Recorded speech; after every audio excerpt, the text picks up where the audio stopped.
Ladies and gentlemen, welcome to the Oracle earnings call live stream. Hopefully everyone's doing well. We have with us today the great and powerful Neil, couch investor, Stephen Fiorillo, the milkman, and as well Jose, but he's going to be here in a second. I don't know. We'll see. We got to message him on make sure that he's coming. I completely forgot that you guys already changed the time. Changed the time from what? Sunday. What was it supposed to be on?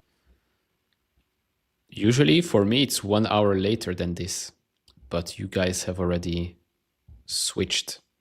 Like today for me, usually 3:30, at 3 I was already seeing some of the stocks move and I'm like, what the heck is going on here? And then understood. I didn't even realize. So you're not participating in not yet daylight savings. We are doing it, I think, in a couple of weeks. Got you. Okay. Hopefully everyone's doing well. Let's quickly take a look at the markets today. For the most part, I mean, there are some other companies that are showing earnings, but for the most part, it is just Oracle that I'm going to be paying attention to. I don't know if you guys have any money on anything else. But let's have a look at the Mag 7 names really quickly. We'll have a look at oil as well, which I think is starting to climb back up. I think the last time I saw it was about $86 a barrel. But overall, Meta stock is up 0.9%, Amazon 0.3%, NVIDIA 0.5%. Wow, that is a decrease from where it was earlier today. Tesla broke under $400 a share, up only 0.2%. Apple up 0.3%, $260 a share. Google at 0.3%, $306. Microsoft's red. Do you have any of these names, Neil? I'm sure you have all of them. From the big company, no, Meta, Amazon, and Alphabet. We did buy more Meta before. The great and late Jose. My apologies. I'm sorry. The little one took a little bit longer to get ready. No problems. You make your own schedule. I like it. How are you? Pretty good. Excited. I don't know if excited, but curious to see what happens after today's earnings. And hey, Neil. Hey, Steven. Steve, I think, is on the phone or something, but yeah, we'll be all good to go after Steve's in the chat, but not on the mic. Let's see what Oracle does. I mean, they did do a lot of tweeting over the last 2 days, trying to correct the so-called news that came out with regards to that OpenAI expansion plan. So I hope they do it because they know they're going to have a good earnings report or at least a good guidance, because otherwise they would really look like a bunch of amateurs. Stock is at 100. A lot of capital, and if they go to 125 or lower, I'm starting to buy. Are Neil, Jose, are you guys have positions or looking to potentially enter in if this falls? No, I'm doing it through the Neo clouds. Yeah, I have somewhat of a position. It used to be bigger, but then I transitioned more into like the CoreWeave and other players in the AI infrastructure play. Like Steve mentioned, if it drops a lot lower, I mean, I'm just bullish in the whole AI infrastructure build out. It's not going to be a thing that's going to last forever, right? I think there's eventually going to be a time when supply and demand in the AI infrastructure shifts, but it's not any time this year or next year based on what we're hearing from big players. So yeah, AI infrastructure to me is one I like a lot. Yeah. That makes sense. I'm not currently holding Oracle, and actually I have a very similar view to Neil. Nebius is the name of the game for me right now, and not having to worry about the debt structures or having potentially other forms of revenue that might dilute away from what I actually really do enjoy, which is the main cloud business. But their close relationship to OpenAI is still very exciting. We'll see. I'm sure there's going to be a lot of questions about the recent rumors. Do you guys have any, commentary on that? Like, the recent we're backing away from the Texas data center expansion. Oracle said that was false. There was some potential rumors that they're looking to potentially just build data centers directly with NVIDIA. What are some of the comments that you have there, Jose? Yeah, so there's a lot of, unfortunately, with OpenAI and Oracle, there's like so many contracts and so many different things that they're working on that sometimes it looks like when if they're not going one direction, it means like everything else is canceling. Sure. For example, with the Stargate, right? So Stargate is this future 10 gigawatt potential AI infrastructure. Now, within that 10 gigawatt, they've kind of announced it over time. They announced it, I think, in two varies. First was like a 2 point something gigawatt solution. And then there was like a 4.5 something. So in total, they've already kind of done about 7 gigawatts of structured deals about it. Within that 4.5 gigawatts, there was also an addition where you can expand that 4.5 gigawatt to, I think, 5.2. I forget the actual number, but there was an expansion in that if they wanted to expand within that site. That's where they're not deciding to expand in.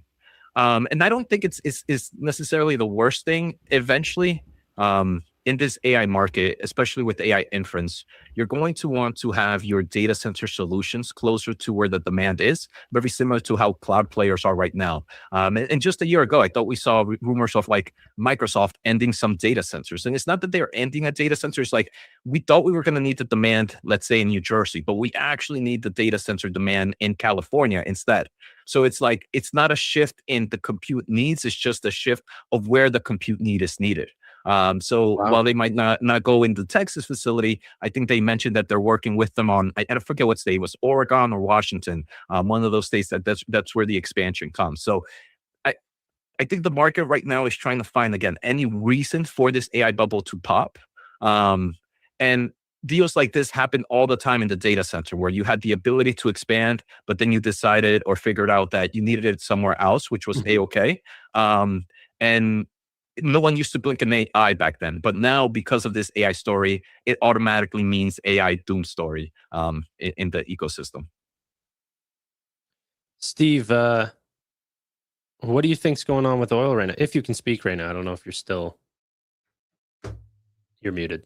I'm trying to do two things. I'm on hold waiting for somebody. You asked me what I think about oil right now? Yeah, just because we've had quite the stark price today before the market closes here. What are your opinions right now? We're down about 8.5%, but this was down like nearly 18% at one point today. Yeah, because there was a false report that a ship from the U.S. made it through, and then press secretary had to come out and correct it. Look, the reality is that 20% of energy flows through the strait, and China's being largely impacted right now, along with India and some other nations. U.S. built increased supplies last week.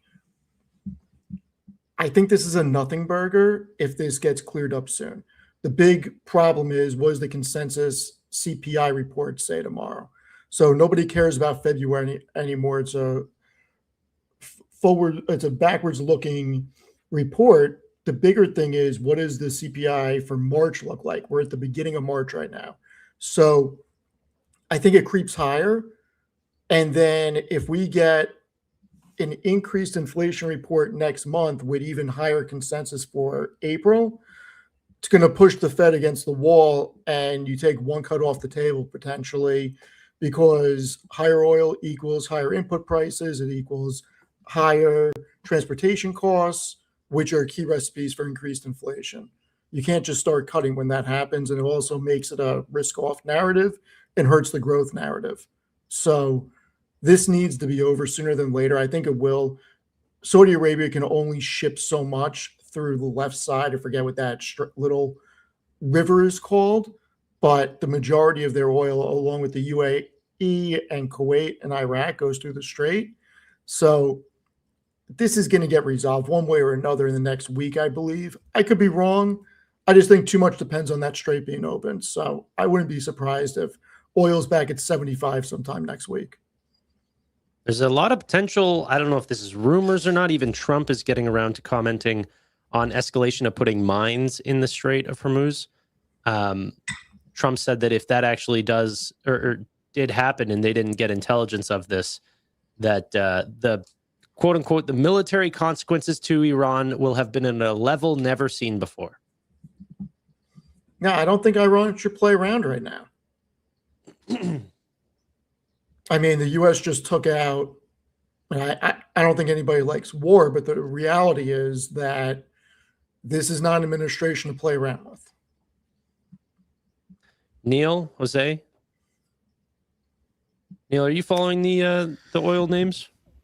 The oil, I was actually surprised that the actual oil names don't really move. Like if you look at Chevron, yes, year to date it's up, but over the past week, I don't think it has moved that much. Even, okay, I did post, I think a couple of days ago, the tankers, the companies, I think THT Holding, they're up significantly year to date, but over the past couple of days, I think they went down already. What I do know is that since Monday, there has been a lot of flip-flopping going around.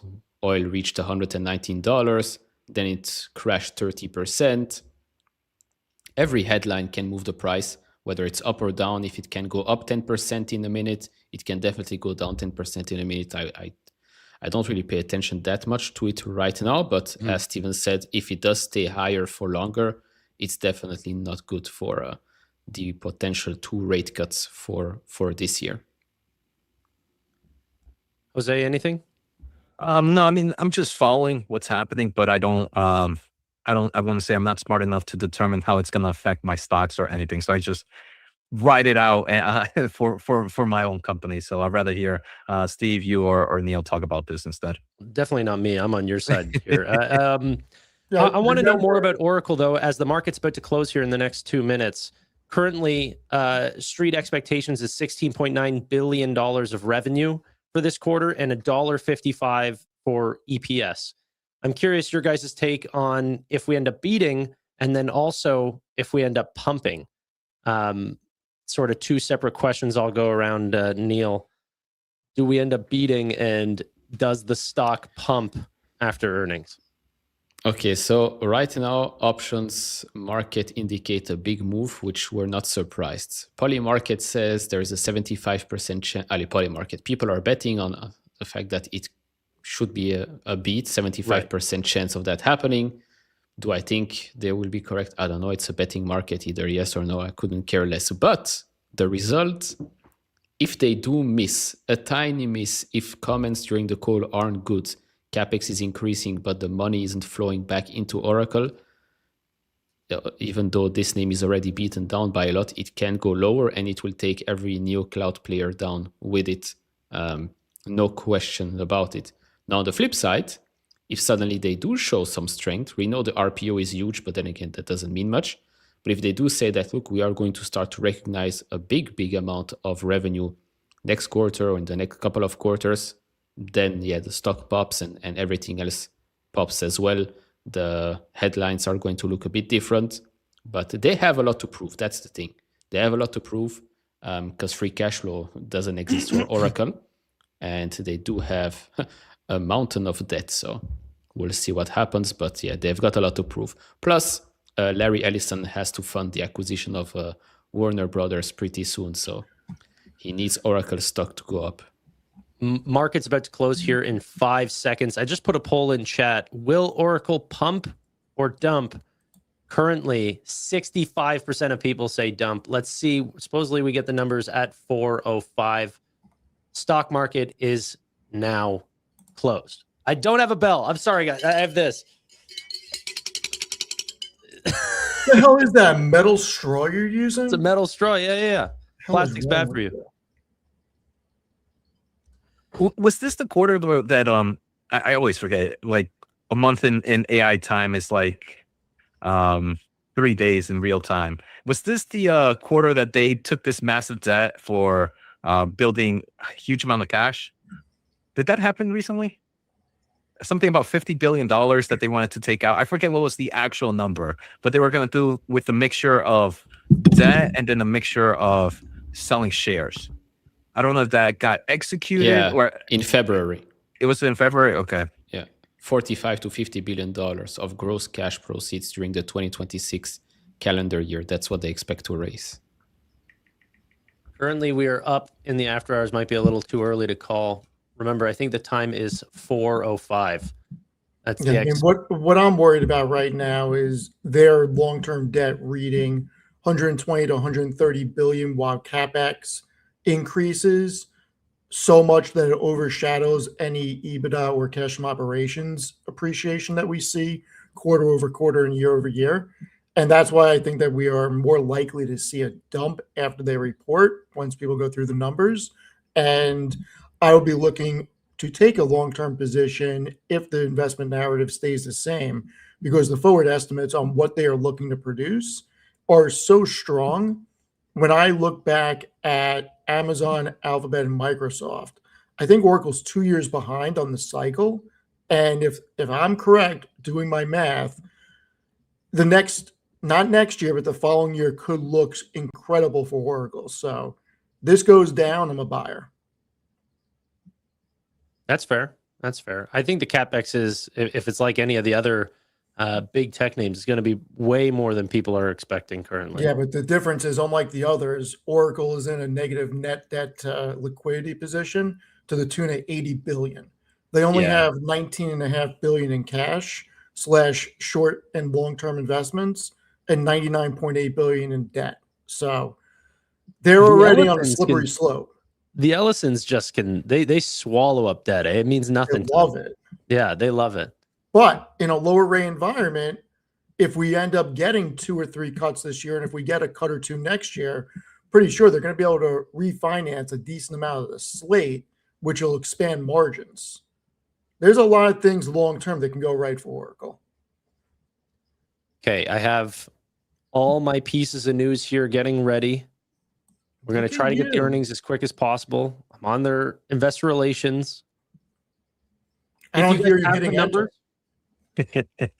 I'm talking directly to you, Neil. If you get the numbers before me, shout them out. Do not post them in chat.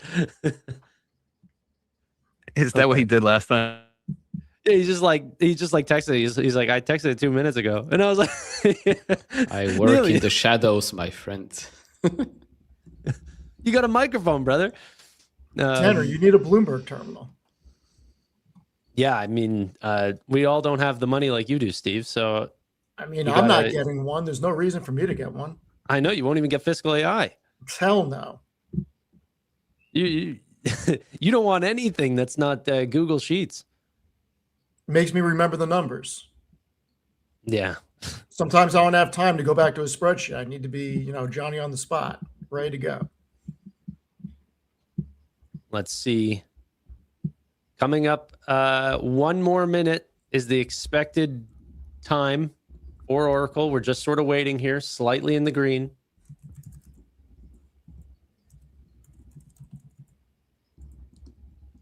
Up 0.6% currently. Jose, any last thoughts before it all kicks off? Pump or dump? I'm leaning more to dump if that capex is high. Gosh. And then what does that mean for the market if Oracle dumps? Nothing. Irrelevant, yeah. All right. But I mean, being the last player, I think, yeah, I guess that's the other thing. Remember, guys, expecting 16.9 billion. Okay, big green candles to start off. 405 just came in. Algos have it. It's likely meaning some form of a beat here, but let's see as we start to get the real news and they start to see CapEx heading even higher, up 3% now. 4%. Oh, and okay, let's get these numbers. I've got nothing so far, just letting you know. Double beat. Earnings per share, $1.79 versus $1.69 expected. Beat by 6%. Revenue came in at $17.2 billion, a beat by 2% over the $16.9 billion expected. EPS is up 22% year over year. Revenue is up 22% year over year. Double beat so far. It's a good sign. Stock up 4%. Steve, I don't know if you get your buying opportunity with these kind of candles. Go to the balance sheet and the press release. What's the debt at? I don't have those kind of numbers. I have top and bottom line right now. I mean, that's not good enough, Tanner. Dude, no Bloomberg terminal. Listen, what can I you're say? failing right now. You are failing. I'm trying my best. The two big numbers right now is what did the long-term debt come in at, and what did they spend on CapEx versus cash from operations being generated?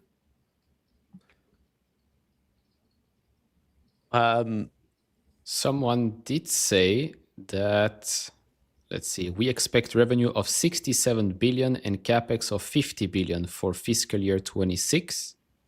For fiscal year 27, we are raising total revenue guidance to 90 billion. I don't know if that's true or not, but that's what I'm reading for now. Yeah, for fiscal year 2027, we're raising total revenue guidance to 90 billion. And what were they expecting originally? Does anybody know? I can pull it for you. Because right now, this is their third quarter. They just reported quarter 3. Yeah, Q3 of fiscal 26. Yeah, so they increased their Q4 guidance. So the street is looking for 66.95 billion revenue this year and 86.37 billion next year. Right, yeah, so they mentioned so they beat. Yeah, 90 for next year. Okay, so they're coming in about 3.3 billion ahead of estimates for next year, supposedly. Mm-hmm. And 50 billion for capex for the fiscal year they're in right now. I mean, look, this is good what's happening on the chart, but until we hear what they say and see the debt, this could be a head fake. Congratulations. People did not really put this in. I mean, a lot of people are putting on the poll that they want it to pump now, but that's after the fact. I mean, the high majority were saying dump before the numbers actually came out. So up 7% on Oracle. Are any of the other players moving, like your Nebius, your CoreWeave, your Aaron? Let's see here. Nebius up 1.4 in the after hours. CoreWeave up 1. Iren up 1.5. Yeah. But they were up today anyways. A nice amount, I think. Yeah, but that's all after hour movements. Yeah. Which is still pretty good. Like after hours on Nebius being up 1.5%, that's pretty solid. Right at 405, by the way, as well. The big tech companies are not really moving much. Nvidia is up 0.3, and that's about it. Yeah. All right, I got a lot of numbers. Do you want them, Tanner? Would love them. All right. Q3 remaining performance obligations up 325% year over year to 553 billion. You guys said earnings and revenue. We have Q3 cloud revenue, IaaS, which is infrastructure as a service, and SaaS, software as a service, 8.9 billion, up 44%. Q3 cloud infrastructure revenue is 4.9 billion, up 84% on its own. Q3 Oracle Cloud Database revenue up 35%. Multi-cloud database revenue up 531%. Q3 Cloud Application SaaS revenue 4 billion, up 13%. Q3 Fusion Cloud ERP SaaS revenue 1.1 billion, up 17%. NetSuite Cloud revenue 1.1 billion, up 14%. And I'm trying to get the hold on, I have the balance sheet right here. So let me get to it.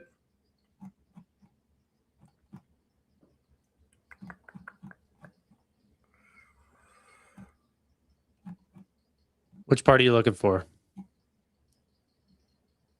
All right, I have the balance sheet.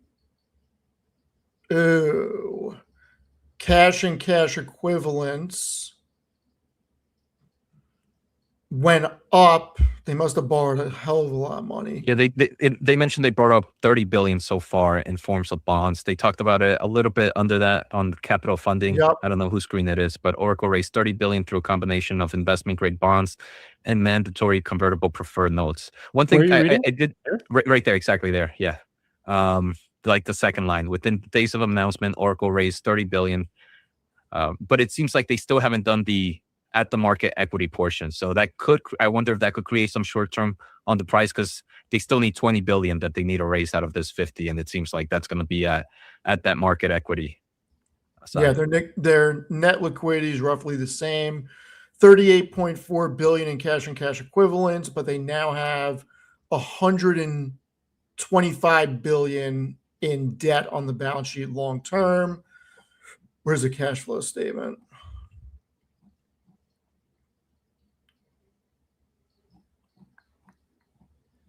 Neil probably just finished his script for his next video, for his Oracle video coming up. This guy can produce videos, I'm telling you.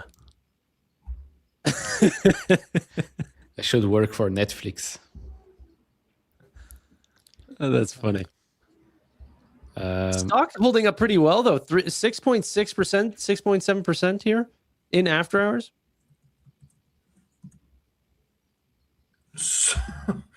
This can't be. No, okay. This is the balance sheet. So they did add $29 billion extra to that RPO, and they say they don't have to raise any incremental funds to support this contract. So that's a pretty good thing. That's 553 billion or something now. Yeah. Crazy. So their cash from operations this quarter was 17.4 billion, and their capex was 39 billion. Wow. So I know it didn't fall to 125, Steven, but the numbers might be better than you expected. Are you looking to still potentially buy? No. I was only buying this if it fell and was a super deal. I'd rather be in Microsoft or Amazon or Alphabet or Meta and wait, or NVIDIA. This needed to be like a no-brainer deal for me to allocate capital. One thing that I thought was pretty cool for them was about their RPO. I know Steve mentioned it, up 325% from the last year, up 29 billion from the last quarter.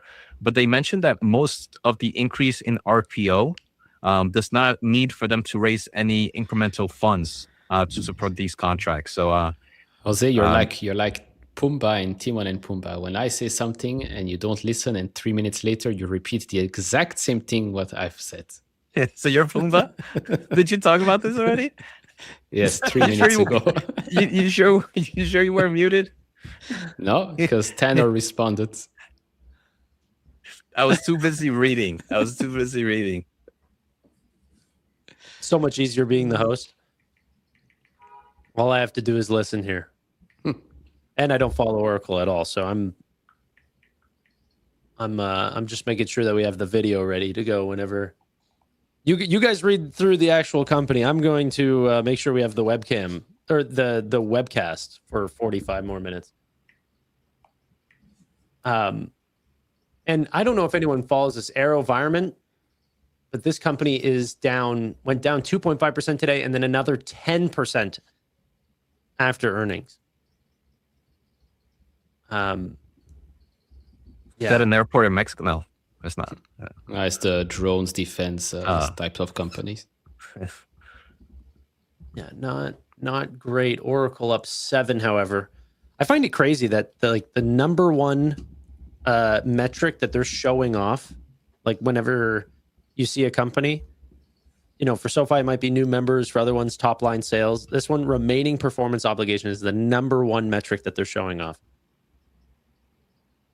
I don't think that that's very common. Well, I would say for the AI infrastructure players, it is, right? I mean, that's what I know CoreWeave does it. Does Nebius not share RPO? No, right? No, not that just I can ARR. think of. ARR.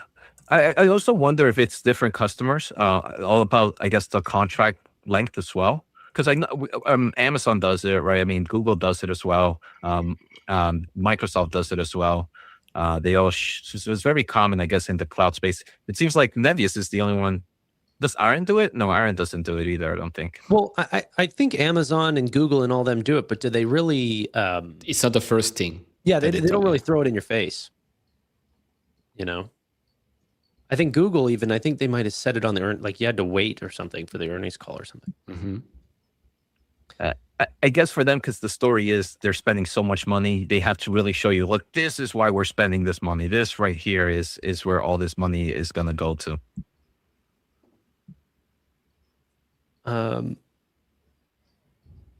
Steve said in chat, but not willing to share with us. I'm not convinced that the What? market is not selling this off. Yeah, I'm not. Once the earnings call happens, anything can happen with this.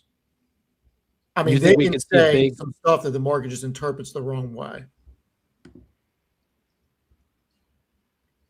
Okay. That's always very scary if the numbers are good, but the message is not. Yeah, but think about it. Nvidia's numbers were the best numbers we've ever seen from a company, and it went down. Well, Oracle, it didn't sell off on earnings or on the earnings call. okay, it sold off the next day. Yeah. So Oracle's pumping right now because they had a double beat, but they could get on the call, start talking about all the capex they're going to spend next year, et cetera, et cetera. And when the Q&A happens, they could answer something the market interprets differently. And this could be under where it started at. I have no idea what's going to happen, but I would not be surprised if this sells off. Yeah, I'm going to be curious if they do talk about capex for next year, even though it's only Q3. I think the market now is just looking, hey, what are you going to do next year? Because what is it, 50 billion for this year that they expect to spend? But if they increase their guidance for next year, does that mean that they got more power somewhere, more AI infrastructure that they're going to need to put more GPUs into? So does that lead to a bigger capex than previously expected?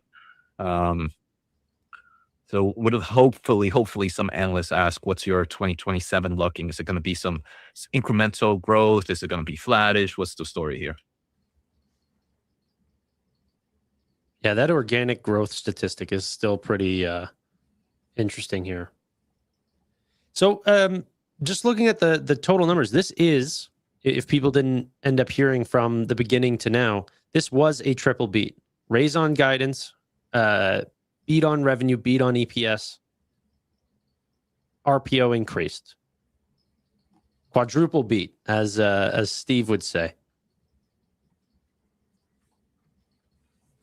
Right, Steve? Is this a quadruple beat? Looks like it. Okay. So none of us are playing this name. No one cares about Larry Ellison's Oracle. Well, look, it's more important what they say because the narrative has been so bad on tech, or I should say hyperscalers and the CapEx spend. This could spook the market or it could give it some level of confidence. Yeah, but what do you want them to say? I don't want to say what I want them to say because I don't want to give bad mojo to the market because I'm looking at it selfishly. There is not enough people watching. You can go ahead. You can safely say without the market moving. Look, I no, not because of that. I just don't like putting that stuff out there, but I wouldn't be mad if it goes down. Let's just say that. I see. Those are selfish reasons. That's why I said it's 100% selfish reasons. I would not be mad if it goes down. Let's check NVIDIA and AMD as well. NVIDIA up 0.2 here, and AMD up 0.2 as well. They're the Nebiuses and IRENs, CoreWeaves, all up roughly about 1%. The Mag 7 names not really moved by this change at all. Are there any infrastructure names or almost Oracle proxies that you could also look at too? I know obviously OpenAI and stuff like this, but they're not public. So what would be the next sort of name to look to? I don't know if they have any PowerShell contracts with any of the big companies. I know one that they use for the Texas is Crusoe, or I forget what it's Curso. I forget what the Yeah, I think but it's they Crusoe. might have some public PowerShells, but I'm not too familiar. Maybe someone on chat who follows it a little bit more may be able to tell us. Bloom Energy, someone said. I know one thing that is very interesting with Oracle, and it's their whole storage platform. I think they talked about it last quarter where he mentioned not the CEO, but the CEO mentioned that that's one of their growth opportunities. That right now enterprises all have their data within kind of like this Oracle database, and if you want to kind of create a more secure AI agents or kind of fine tune some of these AI models, that would be like the easiest way to do it. So they have like a great cross sell to more AI compute and AI capacity. So we'd love to hear anything on that for some potential growth rates there. Neil, this is a little bit separate, but I was curious your thoughts on some of the recent changes, like the Nemo Claw update that NVIDIA ended up putting out. Do you think that this is, going to change anything, or just sort of a standard from NVIDIA to put out some open source software to help the AI ecosystem? No, I don't think it's that big of a deal. I mean, when is GTC next week? Probably next week. Wouldn't surprise me if they talk with, or if they talk about this and bring some enterprise folks on stage to talk about how they are doing this. It is interesting that it can run outside of NVIDIA's devices, so that's good for the whole ecosystem to expand. Good, in my opinion, good for a company like UiPath. People say it's bearish, but I do think that it could be bullish for them if they execute correctly. Because I know we've talked about deploying AI agents throughout the enterprise and whatever with OpenClaw, but then you have security issues, etc., etc. So if you want to deploy agents, I guess having a so-called AI agentic layer like UiPath to control and make sure that everything is secure could be a good thing. But does it change the whole story? Not much. Just like Meta buying Moltbook, also to me doesn't really change. Doesn't change much. Like what's I don't know what the heck they're going to do with it. Advertise to AI bots? Probably not. It's probably not another acqui-hire type of move to expand their AI super team that they have. I think Meta or Zuckerberg just saw social media that was growing that he wasn't a part of, so he thought, let me go ahead and acquire this. I don't care if there's humans or bots. I have to own it. I think with Moltbook, I think eventually there's going to be a world where AI agents are going to be doing a lot of our purchasing. So I don't know how it's going to correlate here, but just like how our phones collect all our data, I think I don't know how far of a future, but in the future, AI agents are going to have pretty much all our data. That would be like the easiest way to be like, what does Jose really need to do? So I wonder how that Moltbook helps, if any, with data collection of users or something in there. But that would be my closest relation there.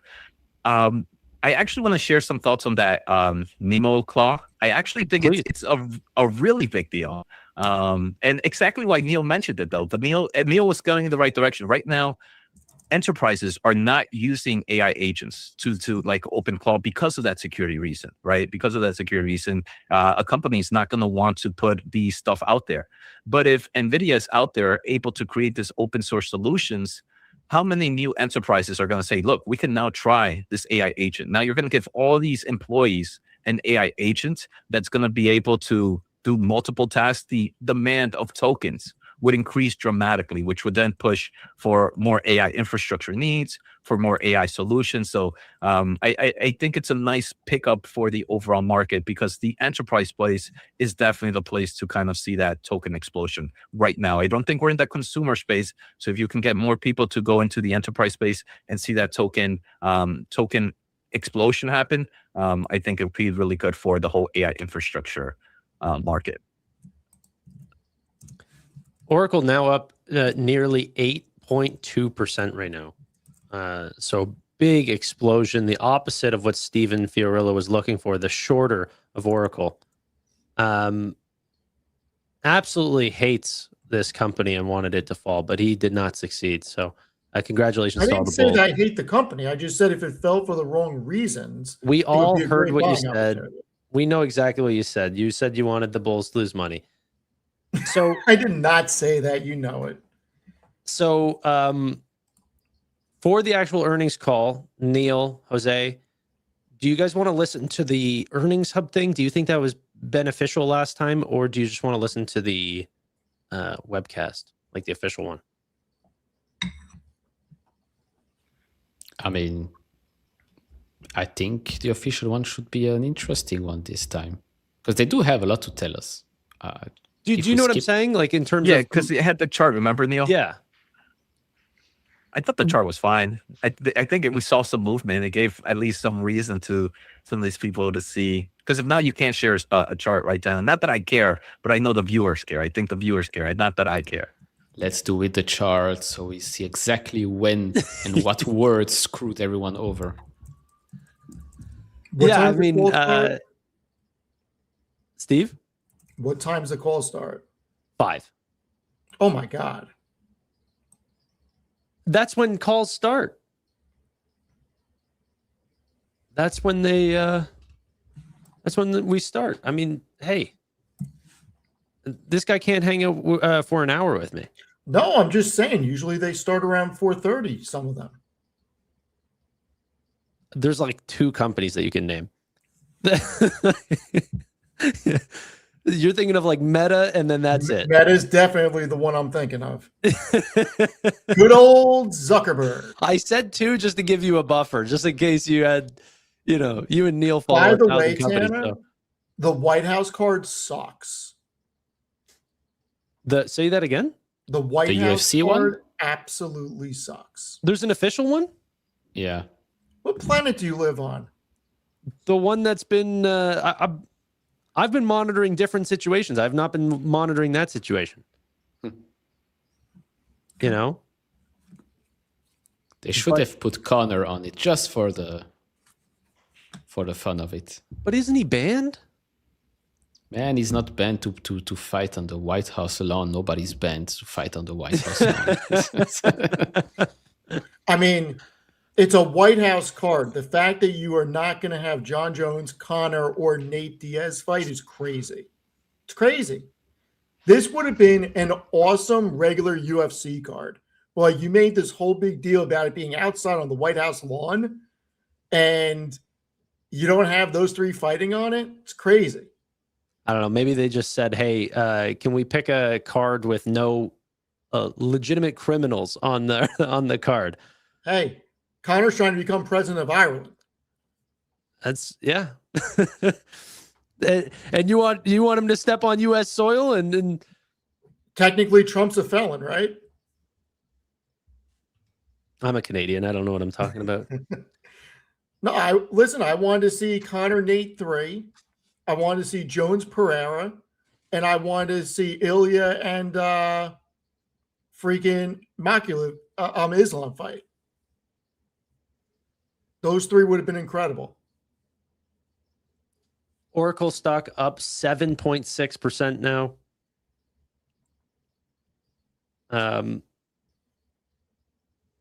Let's see. Steve, what was the cash flow number that you set at the start? For Oracle, Yeah. For the quarter? for the quarter was 17.35 billion. And I see they 11. spent 39.2 billion on CapEx. It for the quarter, I see a No, this is for the 9 months. I'm still not seeing that. I For guess the he calculates past 9 it. months, it's 39 billion in CapEx and 17.4 in cash flow from operations. What was the CapEx this quarter? I'm seeing 18.6 billion. Does that sound correct? I don't know. I'm only seeing a 9-month number. Wait. Hold on. This is the For the quarter. No. this is the quarter that or free cash flow that I'm seeing. Negative $11.5 billion for the quarter, then nearly negative 10 billion the last quarter, and then about 300 million the quarter before that. Where did you get those numbers? Fiscal AI. Ah. Yeah. Yeah, I no, dare you to 'cause- talk shit. No, because I'm looking at the All right, website something's and it's not giving right. me trailing 4 quarters capex is now at 48.2 billion Yeah, Tanner, bring this up. for the year, for the trailing 12 months. Yeah. I'm seeing 48.25 billion as well. You know Okay. what? Forget it. You are correct. It's 48 for the trailing 12, and it is 39 for the past 9. Yeah, if I just throw this down, Okay, so last 12 months free cash flow is negative 24.73. yeah, It's so bad. Yes, and it has increased by quite a lot since Q2. Q2 was negative 13.18. That's wild. look at that graph, eh? Flip it. Yeah, free cash flow up 7.6%. And the thing is, if you look at free cash flow estimates, they are expected to stay negative for a long period of time, based on analyst expectations. What does a long period look like? Stretch it on fiscal, and it's not, you're not going to see it go up like with the Meta or Amazon or anything like that. For I didn't Oracle, know you it's could do that for expected to free stay cash flow. negative for free cash flow. Yeah. This is the next 3 years Mm-hmm. versus where we are today, and then where we'll be 3 years out. Estimated. Yeah, estimated. Yeah. It's barely improving for the next 2 fiscal years. Yeah, don't worry. It's just an estimate. I can get a lot more red than that. Or green. Jose, you have a nice shirt. Say that again. He has a nice shirt, Jose, an NVIDIA. NVIDIA, one. I am AI. Okay, let's check out Bumble earnings. Bumble report. I think so. I saw it on eWhisper's calendar.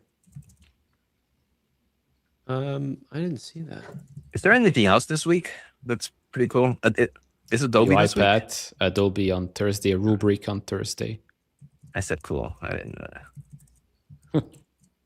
Yeah, Rubrik, Sentinel-1, Adobe, Alta, Lennar. Everything's on Thursday. UiPath, I guess. tomorrow. So Yeah. that thing either soars or crashes. It's every single quarter the same story. UiPath, and then Yeah, why does that stock MUX have a picture of a guy? Is the CEO? That's the logo.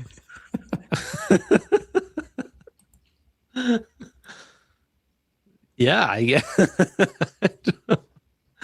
That seems like a mistake.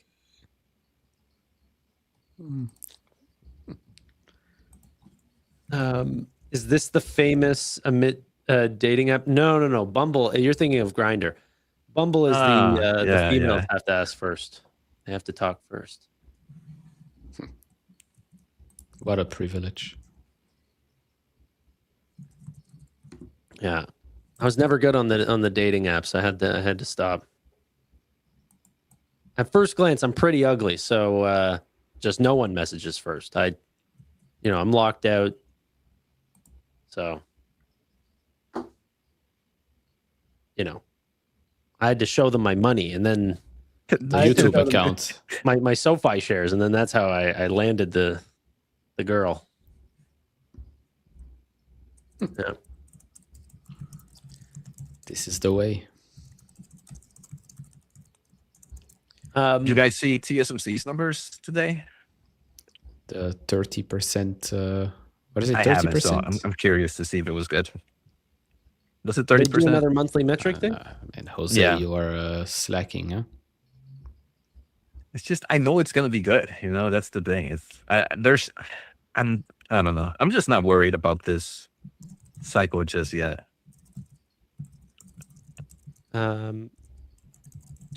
TSMC's sales rose 30% in the first 2 months of the year. So, hold on a sec. Then what was their actual metrics? 29.9%. Month over month or year over year? It's a little confusing, actually. February doesn't look that good. Month over month was a decrease of 20.8%. Year over year was 29.9%. I have 22.2%. Kind of. Wait. Yes. Yeah, you are correct. That was the increase year over year. Just for February. For February. The number that I gave was the combined total of January and February. Okay. You are correct. Are you worried now? No, not at all.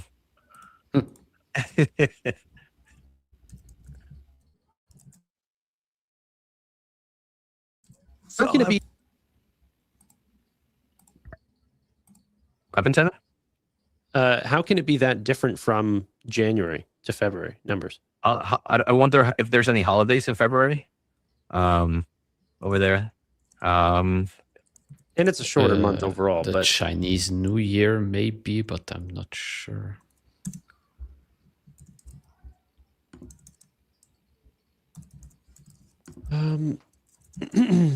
Not Chinese New Year, definitely.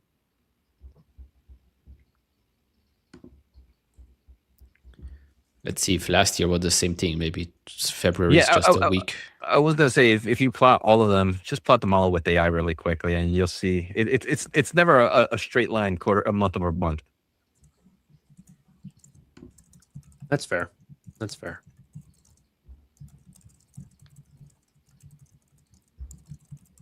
Okay.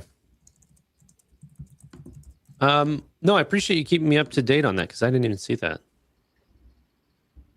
You have the calendar set, eh? I just see it on X sometimes. So February is of last year is a month where yes, it goes down month over month revenue wise. So Steve, you've now seen all the biggest names report earnings, and then after Steve, we'll talk about AeroVironment. We have all the numbers here as well. Can you sort of rank them for us in terms of the companies that you thought had the biggest blowout quarters, including Oracle? I mean, NVIDIA is number one. There's no question about that. I mean, it's not even close. Hands down, blowout. I mean,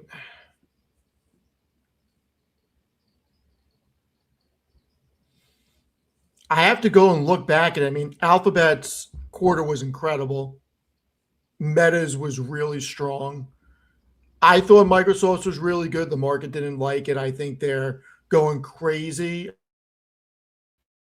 I think they've larbles. They didn't like 38 on Intelligent Cloud. They were looking for 40%, which I think is bull. I'll try not to curse because for some reason your channel is a bunch of little kids. Let's see.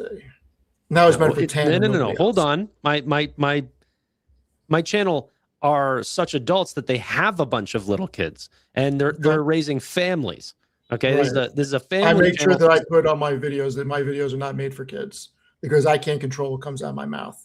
Anyway, I didn't think Apple's quarter was that great relatively. I think that Apple's quarter, look, it was a good quarter, but it wasn't anything to go crazy about. And I think Amazon is underrated. I think people are worried.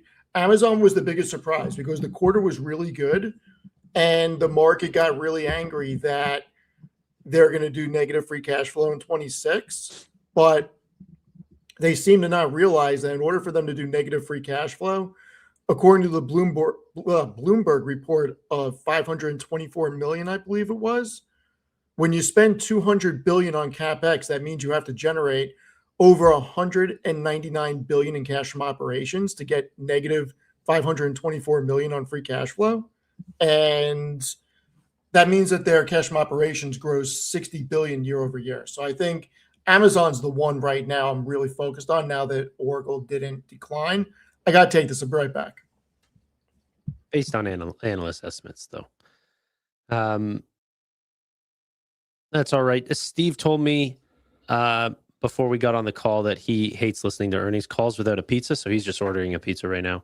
That sounds good. I'm also That should be a show, pizza and earnings or something like that. But I'm also just hungry. Quick thing, Tanner. I was looking. 14 out of like the last 16 Februarys have been down compared to January. So for a little bit over a decade, it's a very you see a nice drop on the month-over-month basis. I definitely believe that there would be a drop from January, but what's the average drop? Is it 20%? There's been somewhere. It definitely looks. Let me see if I can share screen really quickly. I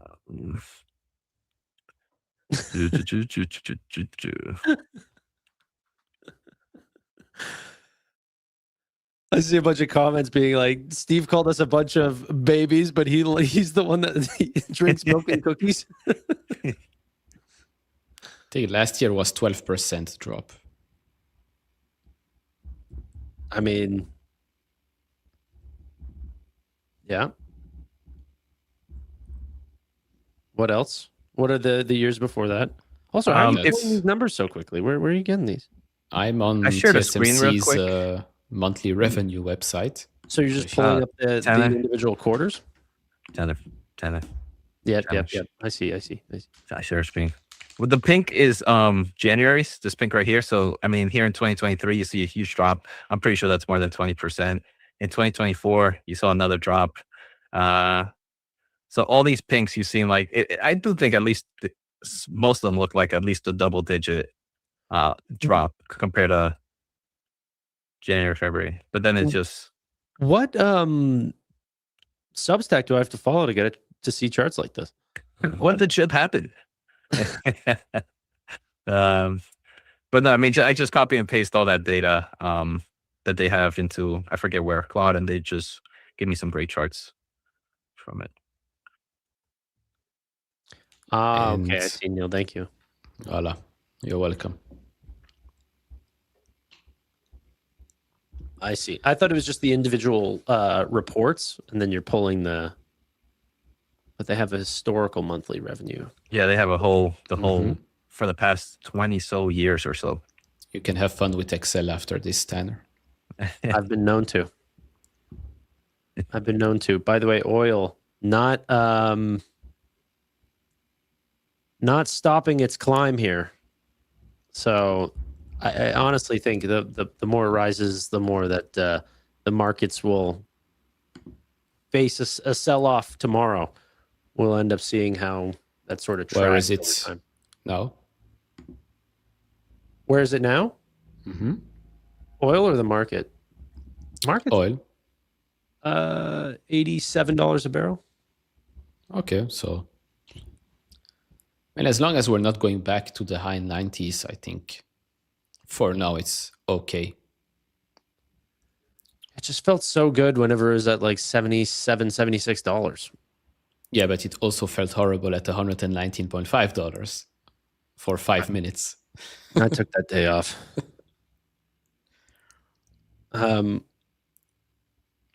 Yeah. Parsival in chat says oil will hit 120 in the near term. Definitely can. I mean, that's for sure. The call starts at 5 o'clock, ladies and gentlemen. Steve will be back by that time. He'll have his food ordered, ready to go. And then we listen to the great and powerful team of Oracle. Probably talk about their partnerships with OpenAI and other businesses like this. Are there other massive names that publicly are working with Oracle? XAI, I think Meta too. Mm-hmm. I think a lot of the big players and Oracle Cloud customers. Did you say CoreWeave last time or not? Is CoreWeave? I wouldn't. Is CoreWeave part of it? I don't know. I think don't maybe think so. or maybe not. They used to have a really nice slide of all the kind of AI companies they worked with, and for some reason they took it down.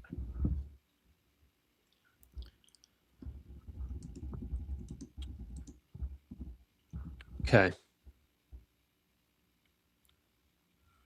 They do own 80% of the American entity that controls TikTok's US operations. So, ByteDance, yes. so Which is ByteDance, big. yeah. I mean, if Oh, Meta needs all yeah. that compute, ByteDance is going to need somewhat, not to the same level, but Not far, probably. Yeah. Yeah. In terms of the AeroVironment that ended up showing off earnings, it looks to be a triple miss, by the way. For Triple miss. triple miss. Yeah, they way worse than expected on revenue. However, I mean, revenue's still growing like crazy, up 143% year over year, but it came in at 408 million versus 484 million. A miss of nearly $76 million of revenue. EPS came in at 64 cents versus 72 cents expected, and guidance came in much lower than expected as well. The estimate was came in higher than even their high side of guidance. So, yeah, you definitely have to lower guide then as well. Lower on adjusted EPS for guidance as well. Stock is down over 10%. Steve, you done ordering your pizza? What happened, Tanner? You said you texted me. You said you have to order a pizza real quick. I did not text you saying I need to order a pizza. What are you talking Is this not you? I keep getting messages from this guy. I thought it was you. Sorry, go ahead. Tell us what you were doing. Oh, I'm trying to not be declined with my credit card so I can get to LA. Yeah, everyone in your chat's asking about pizza toppings because of me. What toppings you get? Man, I don't know why. Like, obviously, like, lying's no good. And saying that someone said something when they didn't, absolutely not good. I do not encourage that. Okay. Saying Steve did something or said something whenever he didn't, hilarious. And I will continue to do it. It's beyond funny. I don't know what it is. wait, I missed it. So Steve is not getting pizza? Not at all. There goes Jose's idea of pizza and earnings. No, I just thought, harmless fun. He probably had this very serious business meeting or something that he has to go attend, and I'm like, no, he's getting another 2-cheese pepperoni large pizza. Yeah, Steve was calling Vlad. Congratulations, by the way, Steve, on that podcast. Thank you. Appreciate it. The Hood podcast. All where of them. Steve found out that they were delivering cash via Uber. Dude, that was really impressive. But would you ever use it? Instead of going to an ATM, yeah. If they're not going to ask me questions, sure. That's fair. I still think you have to pay a small fee, but I don't think it's much. And Couch, Neil, congratulations on your recent interview, CEO of Oscar Health. Thank you very much. Thank you. Was fun. Good guy. Impressive. Nerve-wracking? Was okay because we joked before we went. We recorded, so the ice was broken. Yeah. Thankfully, Jose wasn't there because otherwise Oscar Health would have crashed because every time Jose is there, Oscar is going down. When we used to stream, and then he retired. Then he came out of retirement and went solo. For no reason at all. Neil just doesn't want to join me. He doesn't at 11 o'clock. You see me in your chat every single day. Everything. This is how rumors start now. You see? This is how rumors start. It's going to be the love-hate relationship like Hims and Novo Nordisk. Never seen something in my life like this. Hims and Novo Nordisk. Every time. Crazy. Stock is down 20%, stock is up 40%. We like you, we hate you, we're going to sue you, we're going to partner with you. I've never seen something like this. Yeah. No, it's who knows? Maybe it ends in another lawsuit, but right now it does look like they're in good standing. I personally think it's going to hold steady. Not at this price, but I mean the relationship that they'll stop the fighting. I'm curious your thoughts. I honestly don't know anymore. Novo is, I might or might not have spoken with people inside the company, and they were not surprised with what happened in 2025. So they first have to clean up everything from the inside before things get better for the stock. Yeah, Jose's jinxing Oscar. Sounds like it. I'm learning this as well. I don't even say anything about it. It's just my presence. I don't think I've said anything. I don't even know what they do, if I'm gonna be honest. I've always wondered why Nvidia has just not gone up recently. It's just been flat. It's because you're covering it too much these days. That's exactly it. But that's why the AI trade's on pause right now. Who knows? I'm gonna take a YouTube break for the next 2 months.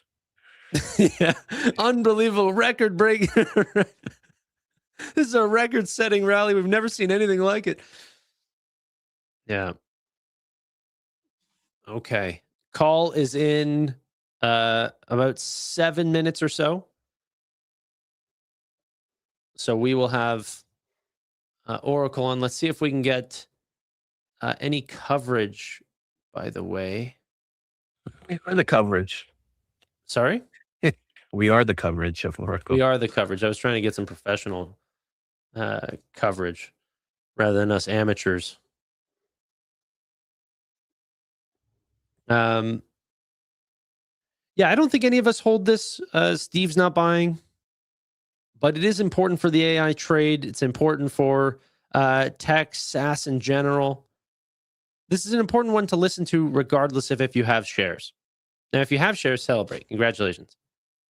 Yeah, because a lot of these players, they will share maybe some gem about the data center market or the AI infrastructure market that you can put into your bullish thesis for your Nebias, for your CoreWeave, or whoever you own. So yeah, a lot of earnings, some companies I don't own, but it's just, I think you can learn a lot from them of how the ecosystem is moving. Yeah. Steve, any last thoughts before the call? He's still busy, I think. Yeah. They said well done. He doesn't want it well done. No, we do have some. I compared here Q2, Q3 growth rates. We do have some acceleration in growth for total revenue, for cloud revenue. Okay, RPO, no, but who cares about that right now? The total revenue and cloud revenue did accelerate in growth. So in Q2, that grew 14%, and now that grew 22%. Cloud revenue was 34% in Q2, 44% in Q3. So that's good. Cloud infrastructure, 68, now 84. Cloud application, 11, now 13. So not a bad quarter. Not a bad quarter from Oracle. Free cash flow is thrown out of the window. We'll see what they'll tell us during the call, but business itself is doing a bit better already. How crazy is this RPO number? It's getting ridiculous. Unreal. I wonder if they share that slide where they show how much they're going to make each year from cloud. I wonder if it's been updated with this new RPO number. Because the first time it jumped at that high, they did show it. Maybe last quarter they did show it again, but this quarter, nada. No, I think last quarter, because it was kind of in the same time frame as their analyst day. So I think they showed the updated version on their analyst day, which was really close to earnings. So hopefully they share during the call. Yeah, hopefully they show something. It was a good chart to see that a lot of this AI RPO is not this year or next year. It's more years after that. Yeah.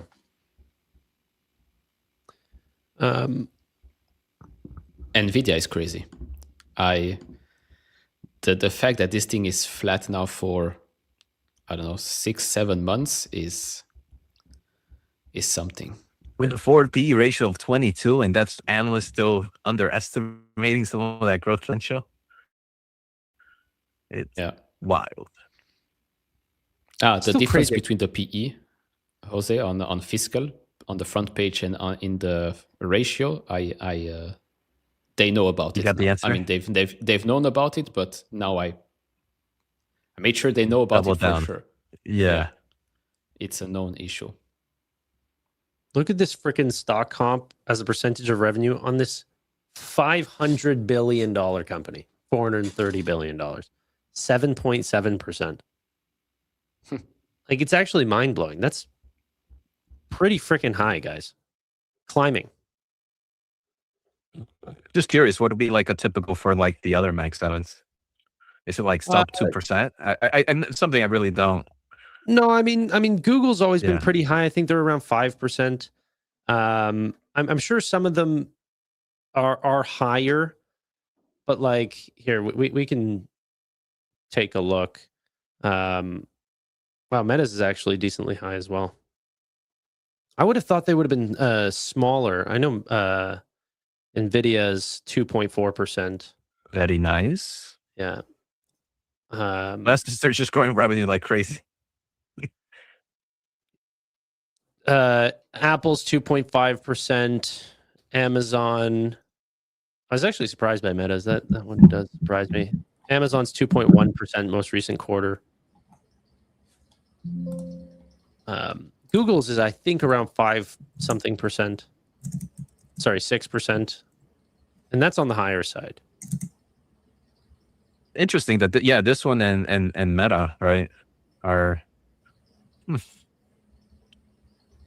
Yeah, just a little statistic I was just looking at. It also matters, like, if you're going to have buybacks and that's all factored in, then it's fine. You know, that could just be their strategy to retaining good, talent. But then you need to look at, total outstanding shares over time. Pretty flat for Oracle. That's decent. But obviously, you'd want it going down. Okay, let's get this call up. Tanner, guess what? What? My credit card finally worked. I don't know what you're trying to buy. Oh, actually, I do.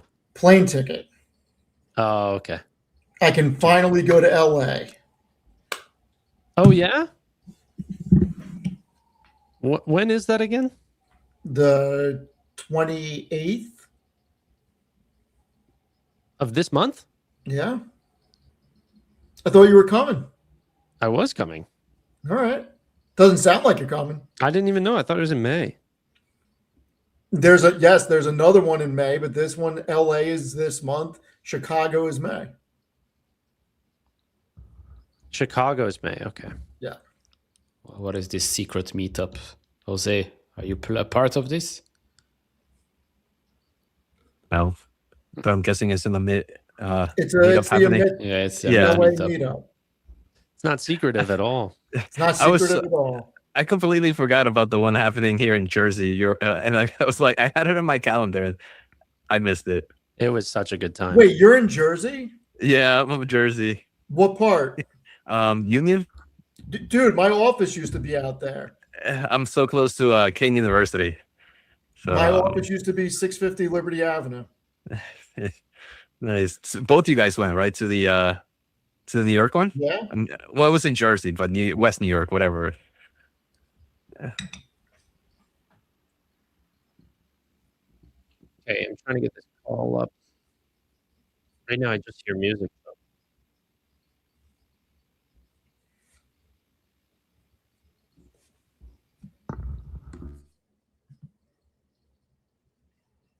Wait, I'm hearing two different voices.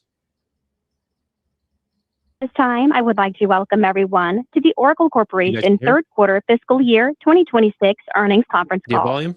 All lines have been placed on mute to prevent any background noise. After the speaker's remarks, there will be a question and answer session. If you would like to ask a question during this time, simply press star, then the number 1 on your telephone keypad. To withdraw your question, press star 1 again. We kindly ask that you please limit yourself to 1 question. I would now like to turn the conference over to Ken Bond, Head of Investor Relations. Please go ahead. Thank you, Regina, and good afternoon, everyone. Welcome to Oracle's third quarter fiscal year 2026 earnings conference call.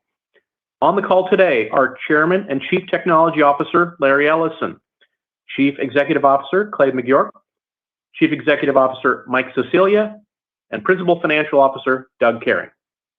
A copy of the press release and financial tables, which includes supplemental financial details on our most recent quarter, guidance for our future results, a GAAP to non-GAAP reconciliation, and a selected list of customers who purchased Oracle Cloud services or went live on Oracle Cloud recently will be available from our investor relations website.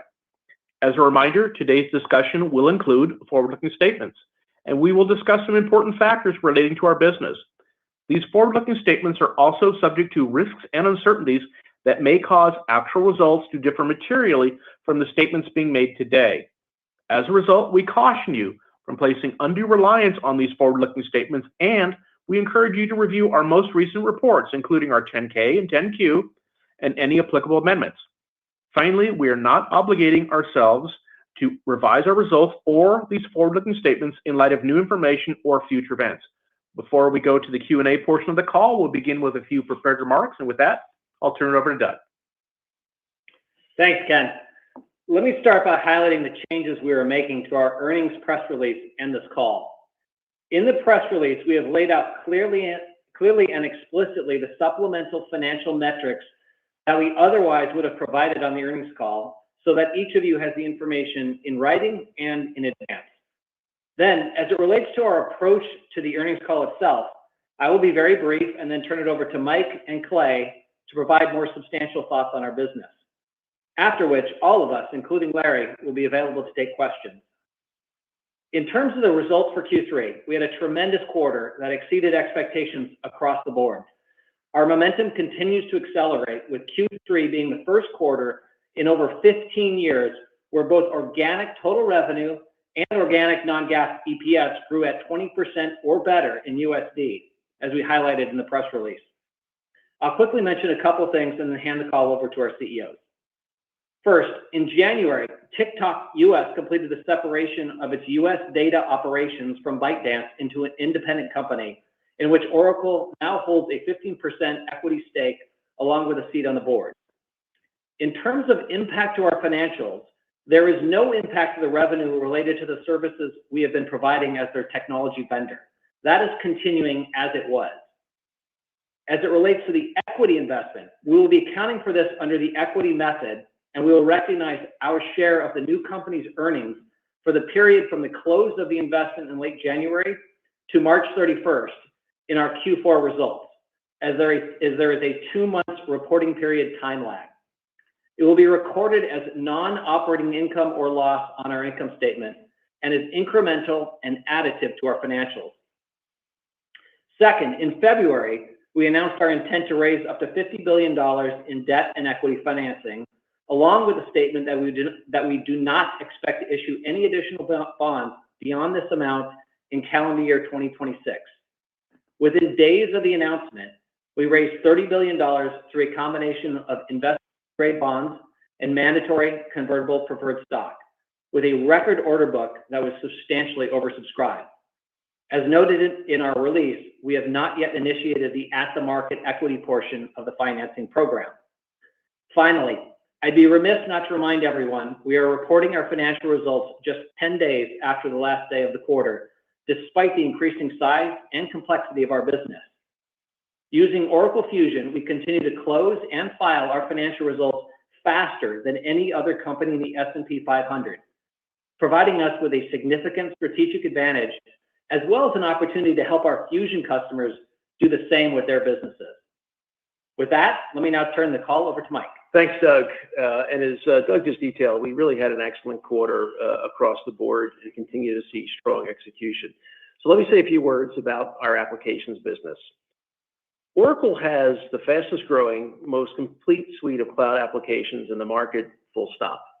Our SaaS solutions are industry complete platforms with highly scalable, trusted, secure, and regulatory compliant systems and processes in which our customers trust us to run the systems that run their businesses. In constant currency, cloud applications revenue was up 11% in the quarter, reaching an annualized run rate of $16.1 billion. Within that, Fusion ERP was up 14%, Fusion SCM up 15%, Fusion HCM up 15%, Fusion CX up 6%, NetSuite was up 11%.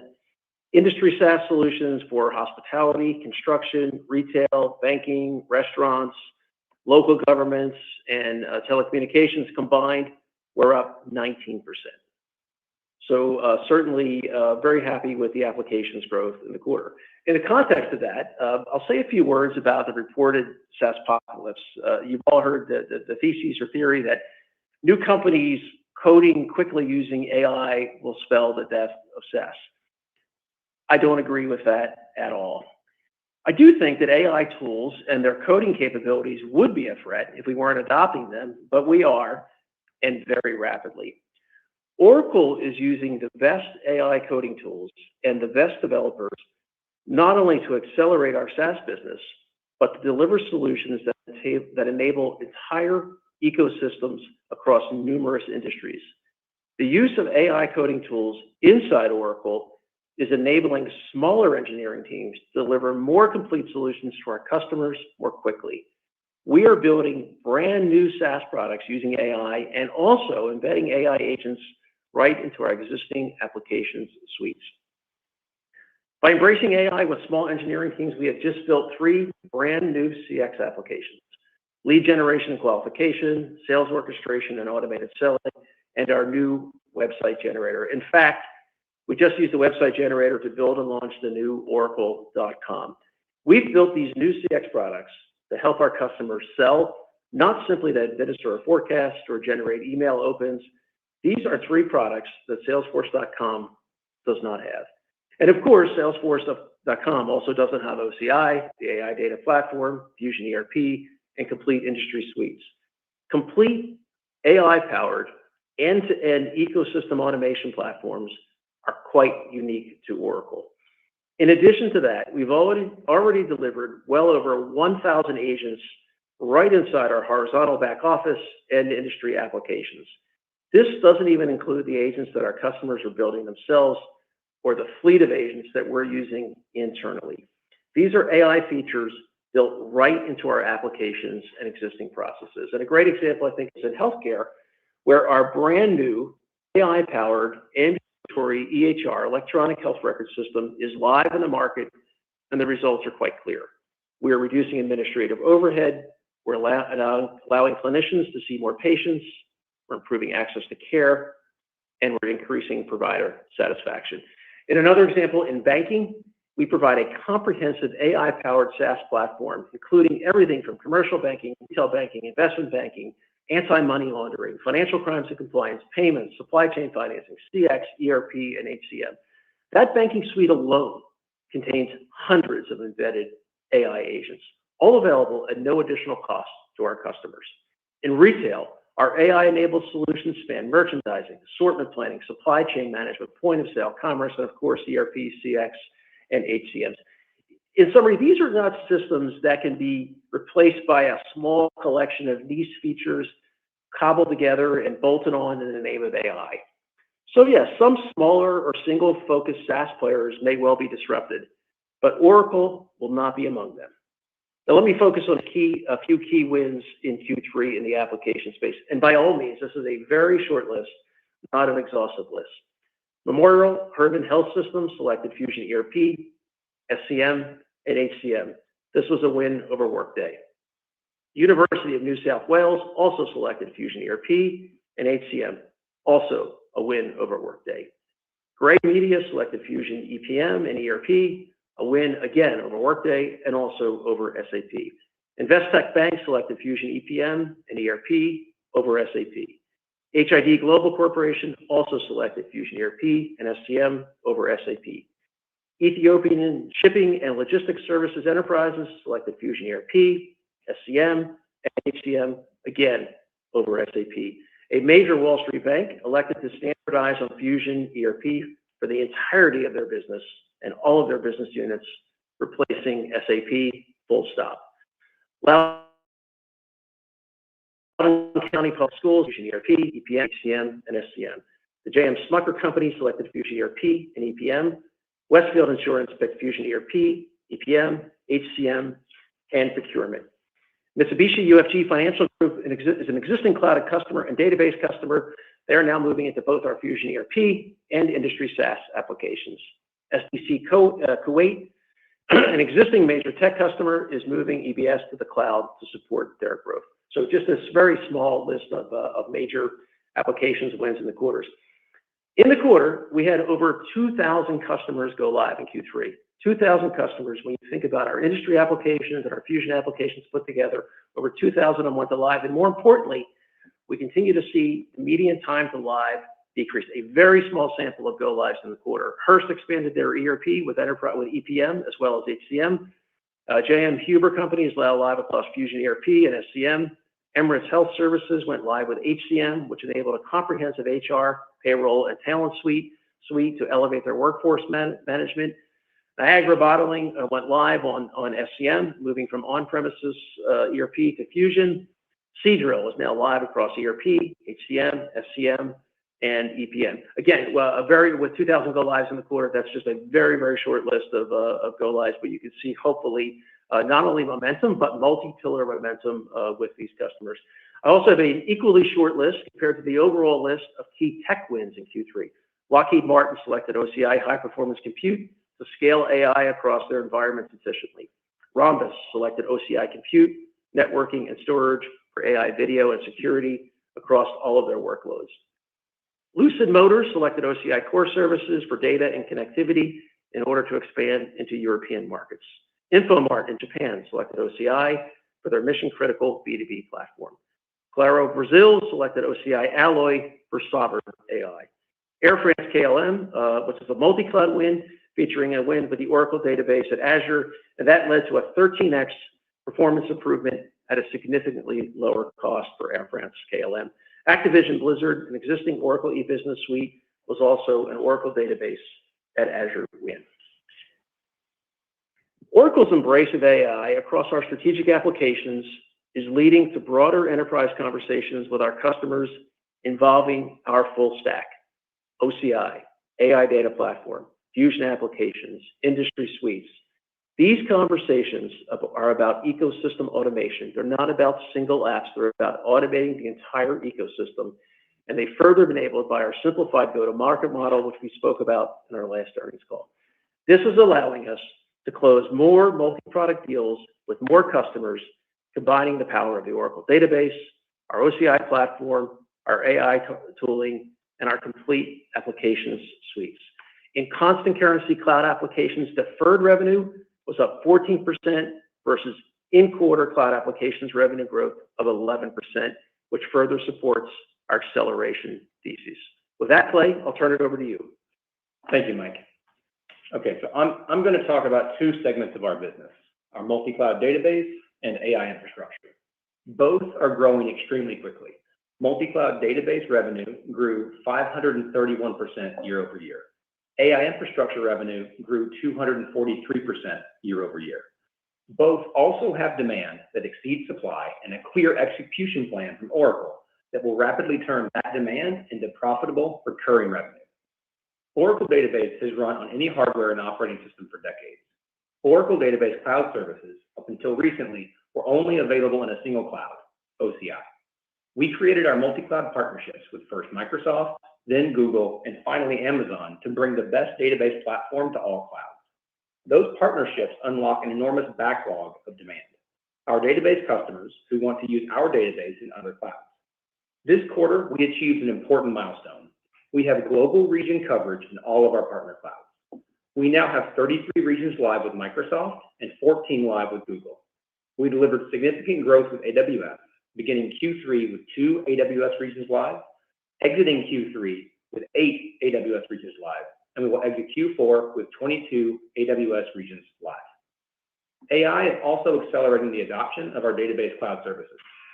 The rapid improvement in model coding skills and agentic abilities pushes customers to move their most valuable data into our cloud services.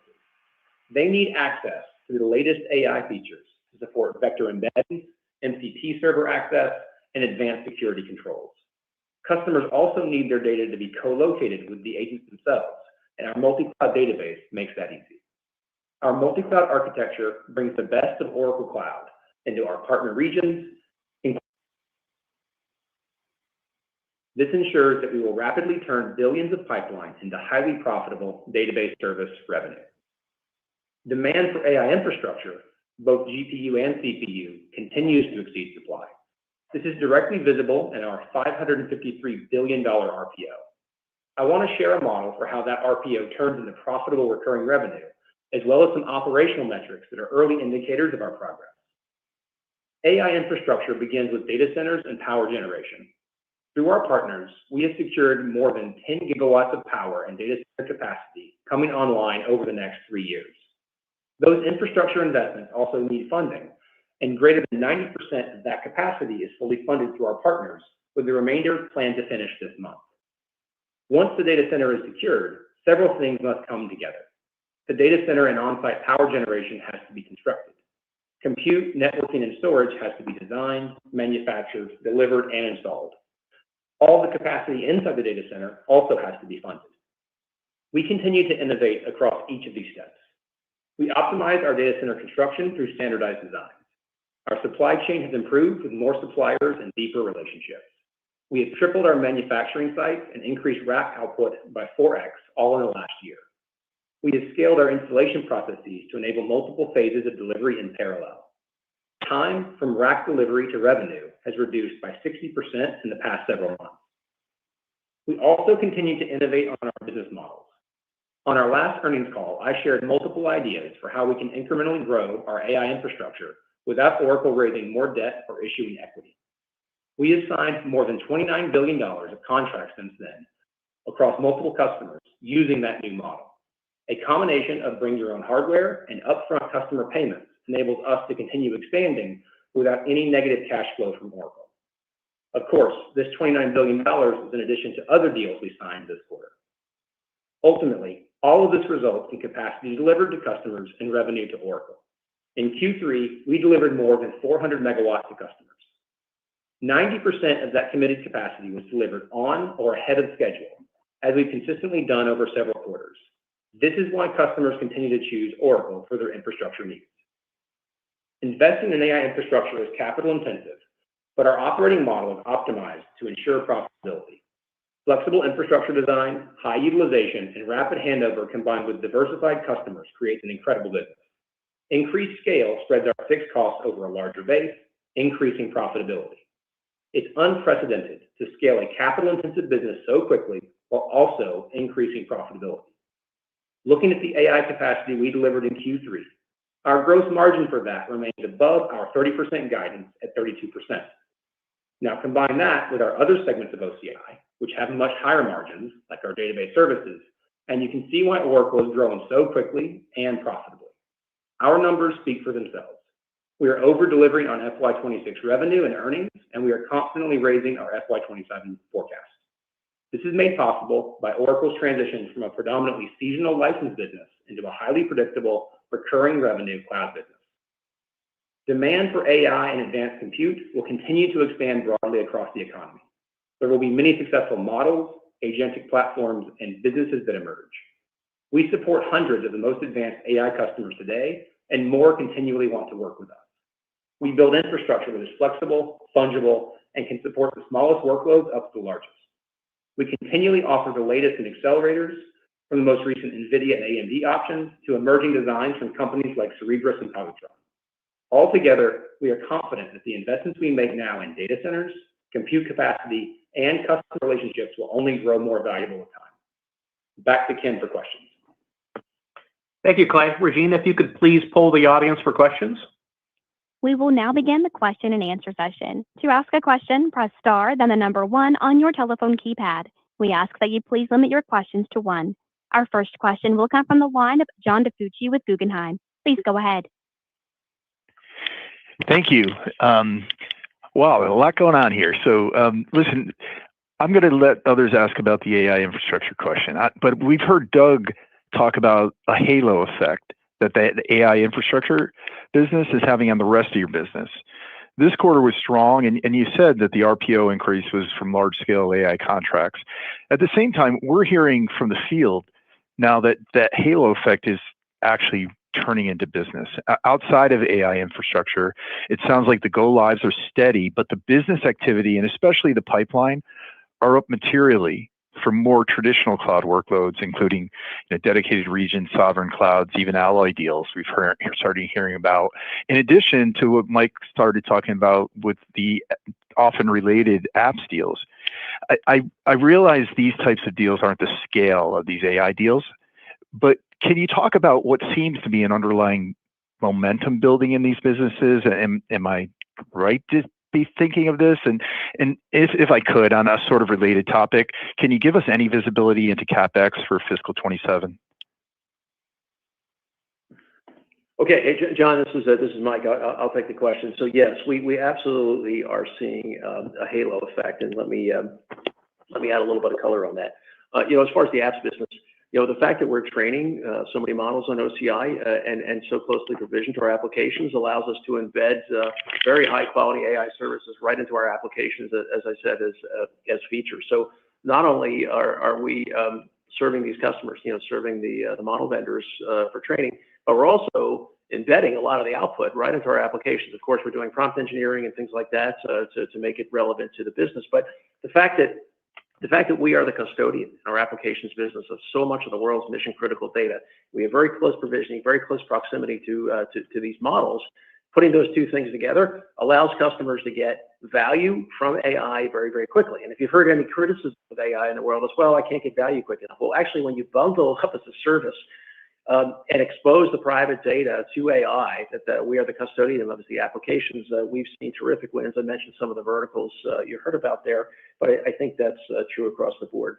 The other piece that is a very interesting halo effect is leveraging our infrastructure, just OCI infrastructure as a budget creator for customers. You've heard us say it before. We're faster and cheaper than everybody else. And when customers are thinking about these large-scale application or large-scale infrastructure transformations, we can often help them get to a position of budget creation to be able to fund that transformation simply by moving their workloads to OCI, because we can run them more quickly and more efficiently and less expensively than our competitors. And then finally, the other halo effect, before I turn it over to Doug for your question on CapEx, is around sovereign AI. Our sovereign story is not new, and it's not a knee-jerk reaction to things that are happening in the world. To combine together with our alloy story, we're really seeing increasing pipeline across the world. The fact that our form factor, and we're so differentiated in our form factor, and we can deliver, not just a smaller form factor, but complete OCI services on top of that form factor, no matter how many racks are involved, whether it's 3 racks or 500 racks.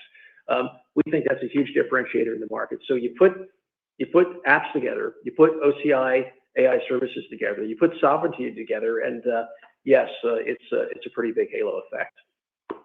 Yeah, and John, let me start by acknowledging the creativity and getting 2 questions in at the same time. That's always fascinating to watch.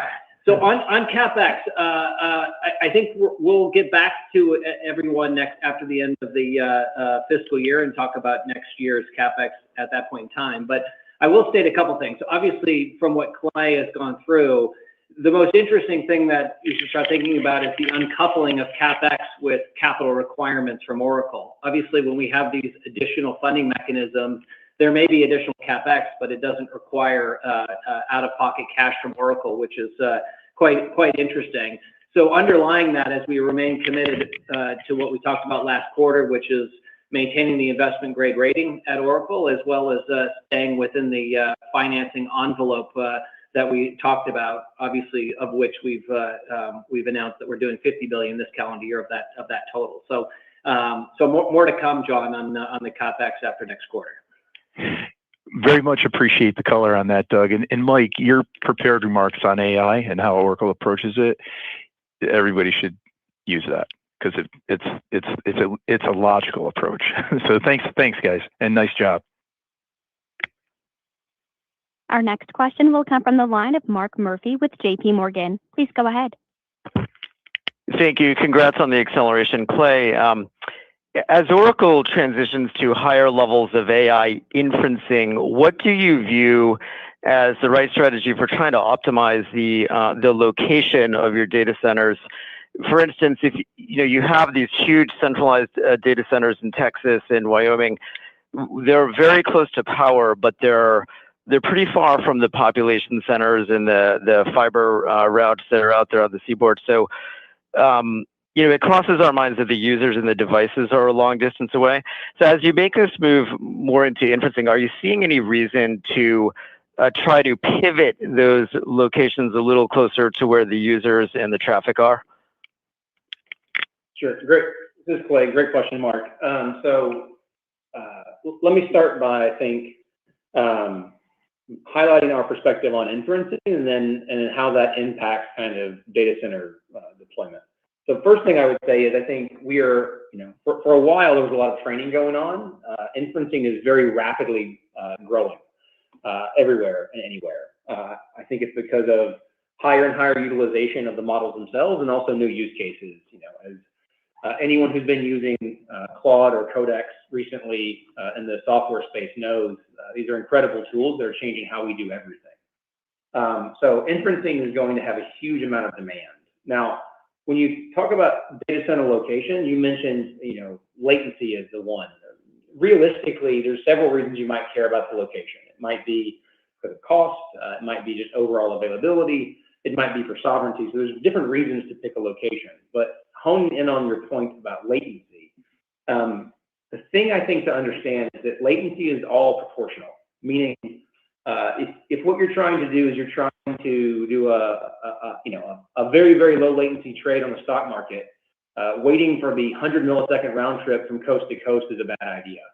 If what you're doing is you're asking a question for your business, it's going to take an AI model several seconds to think about. An extra 40 milliseconds of latency from New York to Wyoming is not going to hurt you. And so when you actually talk to customers about use cases where they need lower latency, the latency problem right now is not actually the location of the hardware. It's the type of hardware that's being deployed. And that's why you're seeing so much innovation going on around these AI accelerators. If you look at what GROQ, Grok does, or Cerebras or Positron, all of these different types of customers are saying, well, not only how do we reduce the cost of inferencing, but also how can we significantly reduce the latency of it? And I think, if you look forward to, GTC from NVIDIA next week, you'll see interesting announcements from them. But across the board, I think the way that as an industry we're going to consolidate and kind of reduce latency has to first start with a different architecture for that inferencing. And thankfully, the data center location is actually a very tiny part of that. So it makes it much more flexible for us to go out and put data centers where power is abundant, land is plentiful, and we can actually optimize for what's available to meet this ever increasing demand. Thank you very much. Our next question comes from the line of Siti Panigrahi with Mizuho. Please go ahead. Great. Thanks for taking my question. I want to ask about the opportunity with your AI database and AI data platform. So with recent excitement on AI and around enterprises now adopting tools from frontier LLMs, so what are you hearing from customers about training their private data and building their private LLMs? And how confident are you in seeing the inflection in your AI database growth that you talked about at the Analyst Day in October? Yeah, thanks. This is Clay. So look, I think there's two parts to that question. One is how much adoption are we seeing of kind of private LLMs, and then how much are we seeing of using AI with private data? I think in the early days, a lot of people thought that most customers would be doing, very specific training of their own large language models, I think that is largely proven to not be the case.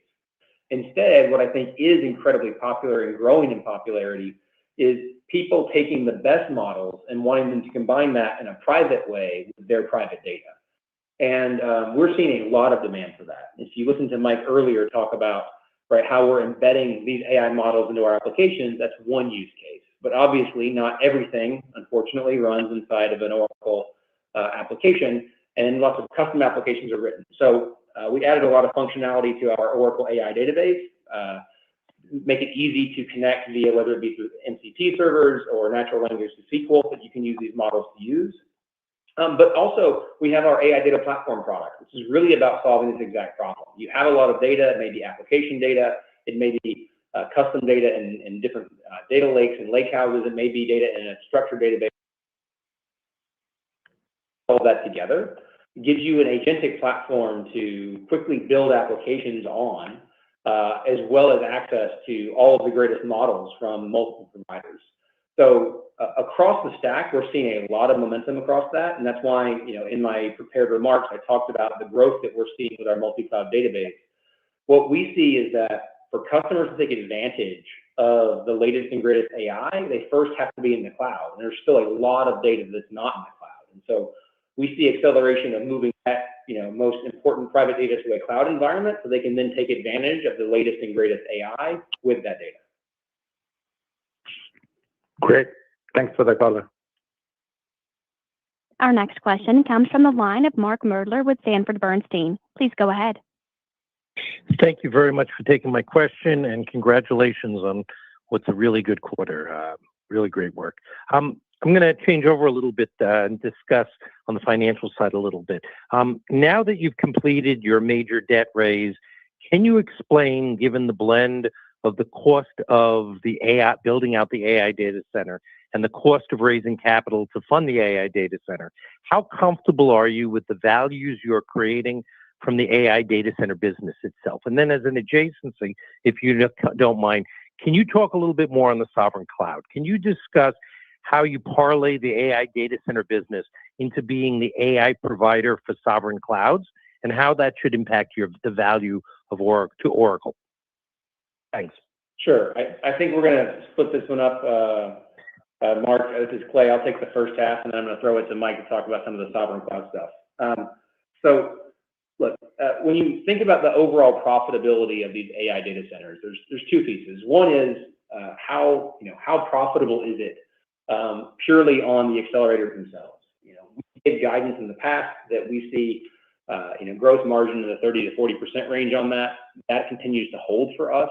And as we continue to get better and better at running these data centers, delivering them more cheaply, optimizing the amount of cost for networking and hardware spend, as well as power, we see that continuing to incrementally improve. So we're very pleased with that. The other thing to understand is that in these AI data centers, whether it be for inferencing or for training workloads, only thing being procured is not AI accelerators. There's a lot of general purpose compute. There's a lot of, whether it be high performance or large scale blob storage, there's load balancing, there's identity security products, et cetera, typically on the order of 10 to 20% of the total spend ends up going to adjacent services.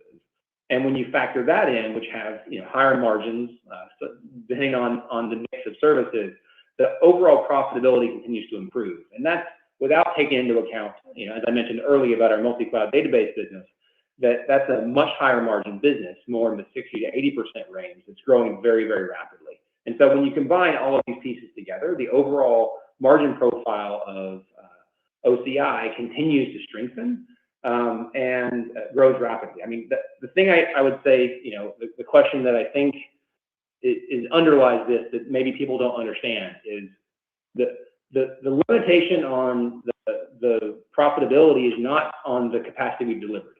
So let's say that I'm building a data center and it has 4 data halls, and I deliver the first data hall. That one's profitable. The reason that we're not even more profitable right now, despite the fact that we are continuing to grow EPS, et cetera, is because we have so much under construction at one time, and we have some expenses for those things.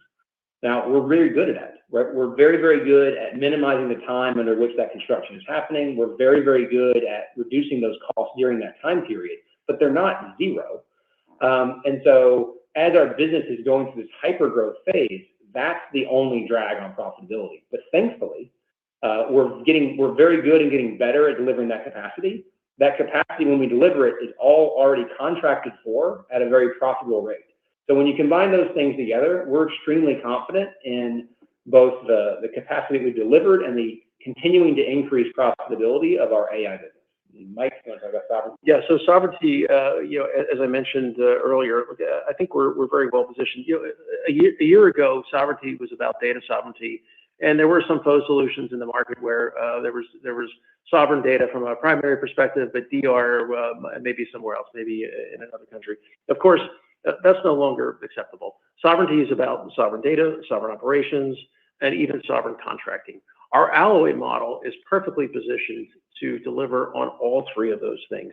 And by delivering full stack solutions, again, the big difference between what we're doing with sovereignty and what some of our competitors is doing, we're not simply putting an edge sovereign zone in.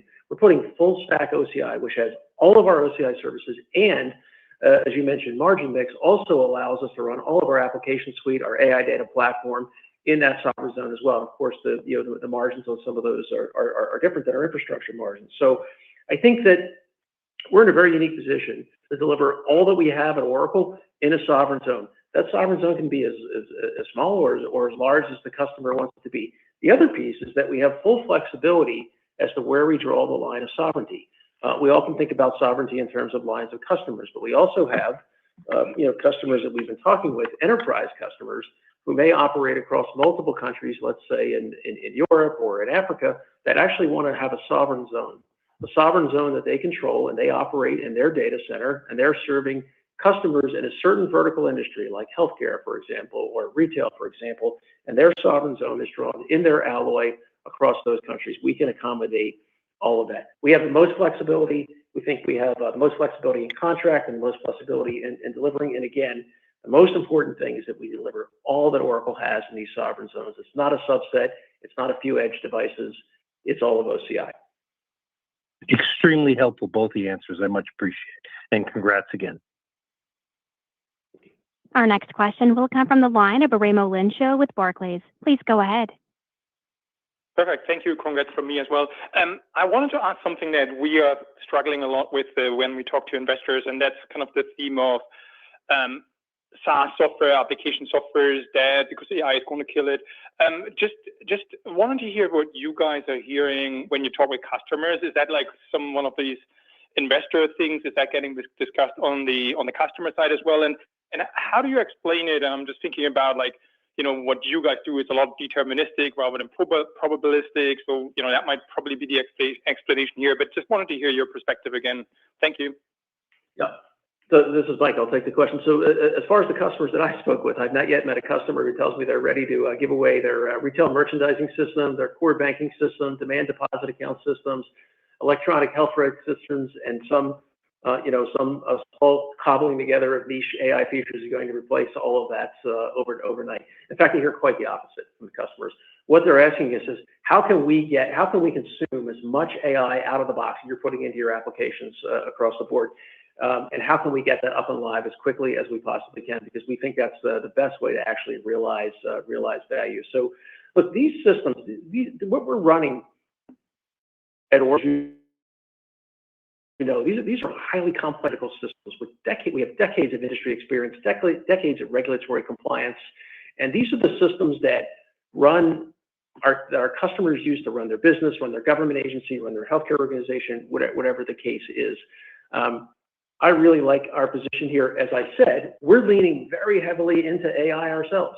So we have 1,000 AI agents already live in Fusion. Our banking suite alone has hundreds of AI agents just inside our banking solution. So yes, we think AI is disruptive.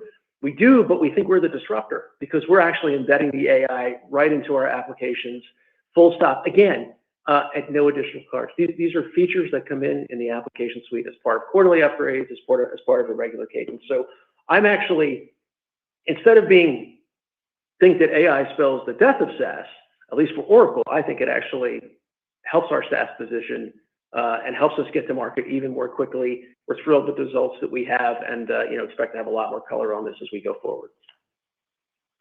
Okay, thank you. Our final question will come from the line of Brad Zelnick with Deutsche Bank. Please go ahead. Great. Thank you very much. And I'll echo my congrats and also just say that the messaging is very, very clear and very helpful. My question is for Mike and perhaps Larry, and it extends on what Raimo's asked. You've introduced AI Agent Studio inside of Fusion, and we all know that the crown jewels within an enterprise live inside of Oracle Database and Oracle Apps. But I'm curious, how do you see Oracle's role evolving in a world where many other players are vying to be the AI interaction layer across multiple different enterprise systems and workflows? So, Brad, it's Mike. So I'll start. So, look, I think data gravity matters here, and I think mission critical data gravity matters even more. So, as we said, we've announced the AI Agent Studio inside of Fusion. Fusion is a system inside our customers that is the custodian of their operational data, their mission critical data. So, if you're going to build a bunch of AI agents or your system integrator is going to build a bunch of AI agents, the question I often have is, where would you start? Well, you'd start inside the system of record. You'd start inside the system of gravity, because that is the data from an inferencing standpoint, from a retrieval augmented generation standpoint. It's going to be highly relevant and highly specific and add a bunch of context to AI. Now, the AI Agent Studio that we've released in Fusion is not specific to just Fusion data. You can build AI agents across our industry applications, across third-party applications. Third parties can build AI agents in there. So the fact that we're delivering, an all-in-one best-of solution, a full-scale SaaS application, AI-powered SaaS applications, and giving you the ability to create your own AI agents, either on top of that or next to that, in a standard, upgraded quarterly platform release schedule, I think is going to be quite attractive, because this AI Agent Studio that we built in Fusion, it's part of our quarterly upgrades. It's part of our regular security patching. So you're getting the best, we think, of both worlds. You're getting packaged SaaS applications. You're getting an Agent Studio, which is very, very close to the most mission critical germane data that enterprise possesses, and you're getting the ability to create your own custom bespoke agents if you'd like to as well. Yeah, I'll just end with we provide a bunch of pre-built agents for all of our applications. But in addition, we provide a development environment, the AI Data Platform, the development environment that allow our customers to easily add their own agents to what we built. We don't think we can build all the application agents for a banking system or all the application agents for a healthcare system. A lot of our partners are going to do that. A lot of our customers are going to do that. What the AI Data Platform does is it provides a complete integrated development environment where you can build your own agents using any AI model that is in the Oracle Cloud. And that is basically all of the popular AI models. You can use it for coding the agent. You can use it, you do multi-step reasoning for queries.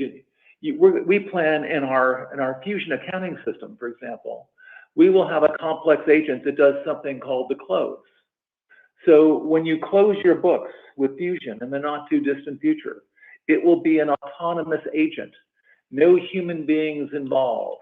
You will close your books by simply telling the AI agent to go ahead and close your books, and then you will get your results. We provide a lot of AI capability built into our applications, but they are open. They are open that allow our customers and our partners to add to that portfolio of agents.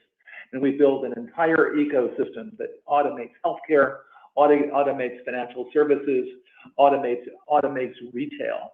That is what AI is allowing us to do, is to expand our horizons for the scope of the suites of the SaaS software we're building to automate entire ecosystems. Let me talk about healthcare. In healthcare, Epic automates hospitals, acute care hospitals, in some cases clinics, but primarily acute care hospitals. We automate acute care hospitals. We automate clinics. We automate laboratories. Well, we automate the payers, the people who actually pay. We automate the insurance companies. We automate the HCM system that trains their nurses, that schedules the right radiologist when an MRI is given, that automates the hospital's financials, that also automates the FDA and that approves the latest drugs, that deals with the pharmaceutical companies. That's the healthcare ecosystem. It's enormous. And thank God we have these coding tools now that allow us to build a comprehensive set of software, agent-based software, to automate a complete ecosystem like healthcare or financial services. That's what we're doing at Oracle. That's why we think we're a disruptor. That's why we think the SaaS apocalypse applies to others, but not to us. Really great stuff. Thank you, Larry. Thanks, Mike, and congrats.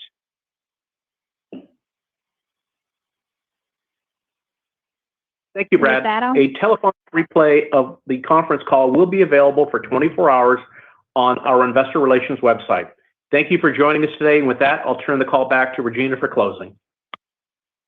This will conclude today's call. Thank you.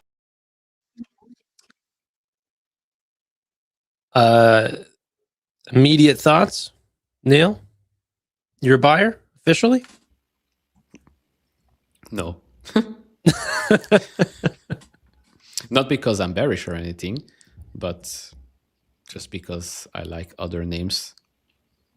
Yeah, that's fair. That's fair. Steve, first thoughts? I mean, I just ran a lot of numbers. This is not a compelling story. I'm sorry. I'm just going to say it. Sorry, not sorry. And when you actually look at the cash from ops and the CapEx, where it is compared to their peers, they're so far behind. The negative liquidity scares me. Sure, it looks like it improved. The long-term debt's only $124 billion, and they padded their cash and short-term investments. I'm sure they issued some shares during the quarter or something, but it's still negative $86 billion net liquidity, negative free cash flow of almost $25 billion, and their cash from operations in the trailing 12 is $23.5 billion. Meta, Amazon, Microsoft, Alphabet all produce over $100 billion in cash from ops. It's not compelling at these levels. It just isn't when you actually look at them versus their peers. Jose?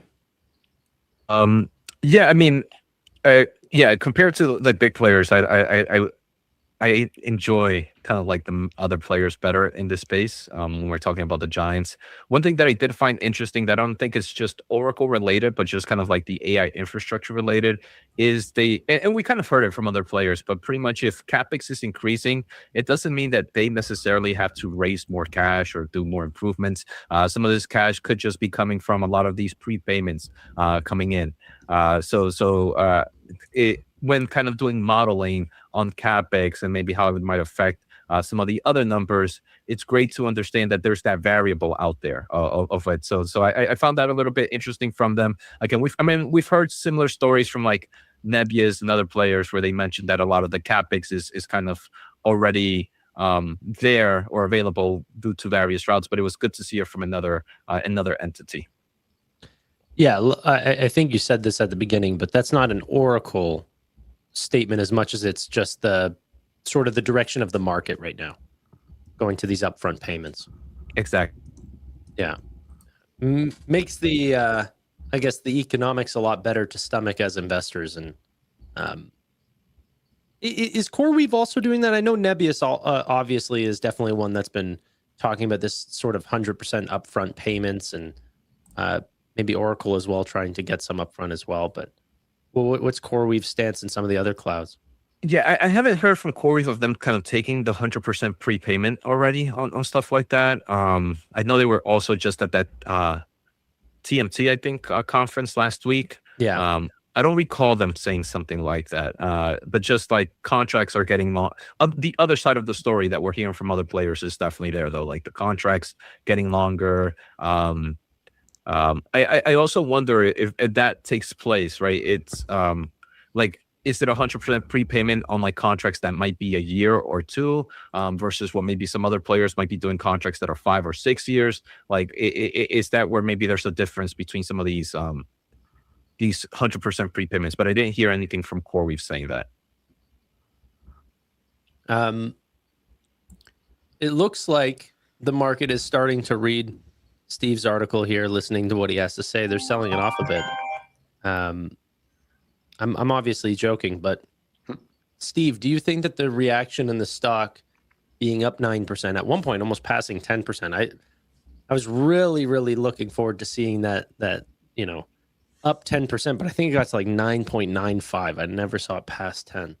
Here, do me a favor. Show my screen. And I'm going to go into this much deeper tonight.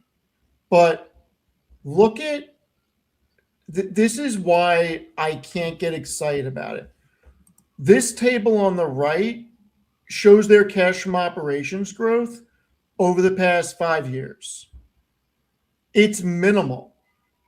Yet on the left table, their CapEx expansion is going parabolic. Now they're catching up. I wouldn't even say slowly but surely, because their CapEx is going parabolic compared to where they were trying to play catch up to their peers. Okay, but the peers that you're comparing them to are, 5-6x the size. So what's the Doesn't multiple matter. They're playing in the same sandbox. This is the sandbox they're playing in for data but you pay a different price for it, right? You're paying $400 billion, not you can't $3 compare trillion. them to an IBM hypercloud or a Cisco hypercloud. They are competing against Amazon, Microsoft, and Alphabet.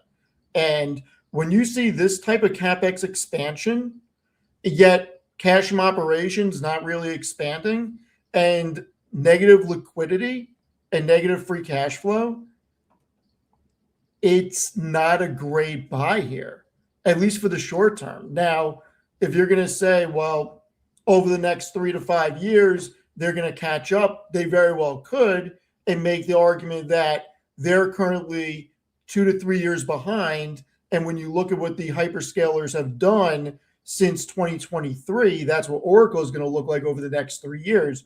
You can make an argument. I think this sells off tomorrow, and I think that this is going to be sideways. That's just me. Long term, it's interesting. Short term, it's not. Yeah, I agree. I mean, it's crazy to see how that cash flow here from them is crazy. But it's for them, their revenue besides OCI was stale. They weren't growing. I think it was like revenue growth of like 2-3% on a year-over-year basis.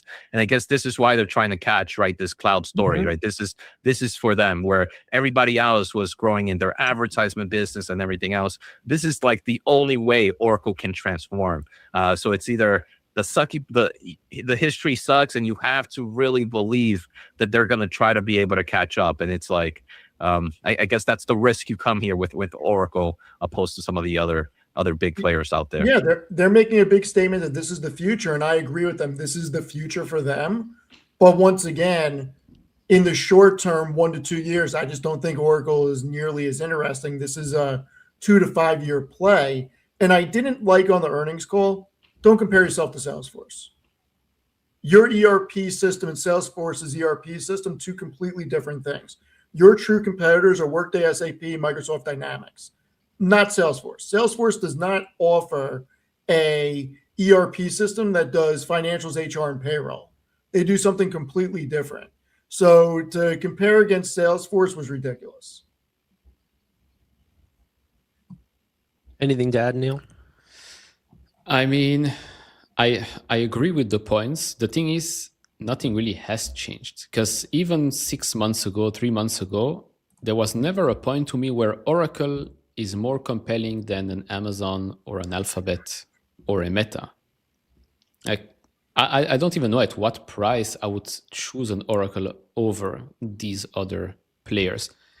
Oracle can very well outperform the market. I mean, unless something changed, I don't think something has changed, right? The guidance that they gave us, so I looked back at the numbers. It's for cloud infrastructure, $18 billion for this fiscal year. They're on track to reach that. Then it goes all the way to $144 billion by fiscal 2030. if they can reach those numbers, then okay, then the price you're paying today, I guess, makes sense. I guess the question here is, can they go from the $18 billion all the way to $144 billion in 5 years? It was nice to hear that they delivered more than 400 megawatts of customers this quarter. 90% of that committed capacity was delivered on or ahead of schedule. So again, those fears of some delays and things like that are going to go away a little bit. But like Stephen showed, there are still some things that, yes, you don't necessarily have to like, despite, yes, the difference in sizes between Oracle and the big tech players. But forget about the market cap difference. The multiples that you're paying for these companies are not that different.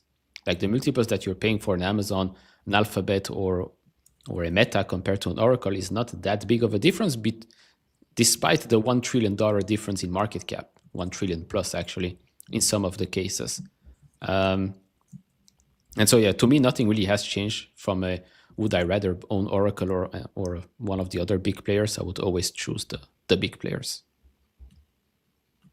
Yeah, I mean, I agree. I'm a shareholder in Google, Microsoft, Meta, obviously NVIDIA. I don't know. I've just never liked Oracle. Also, just the amount of touch points that I have with Oracle, extremely different than what I have with Google or a Meta or something like this. And that just allows for me to understand the businesses a little bit more. Oracle's a little bit more opaque, and maybe there's alpha there. But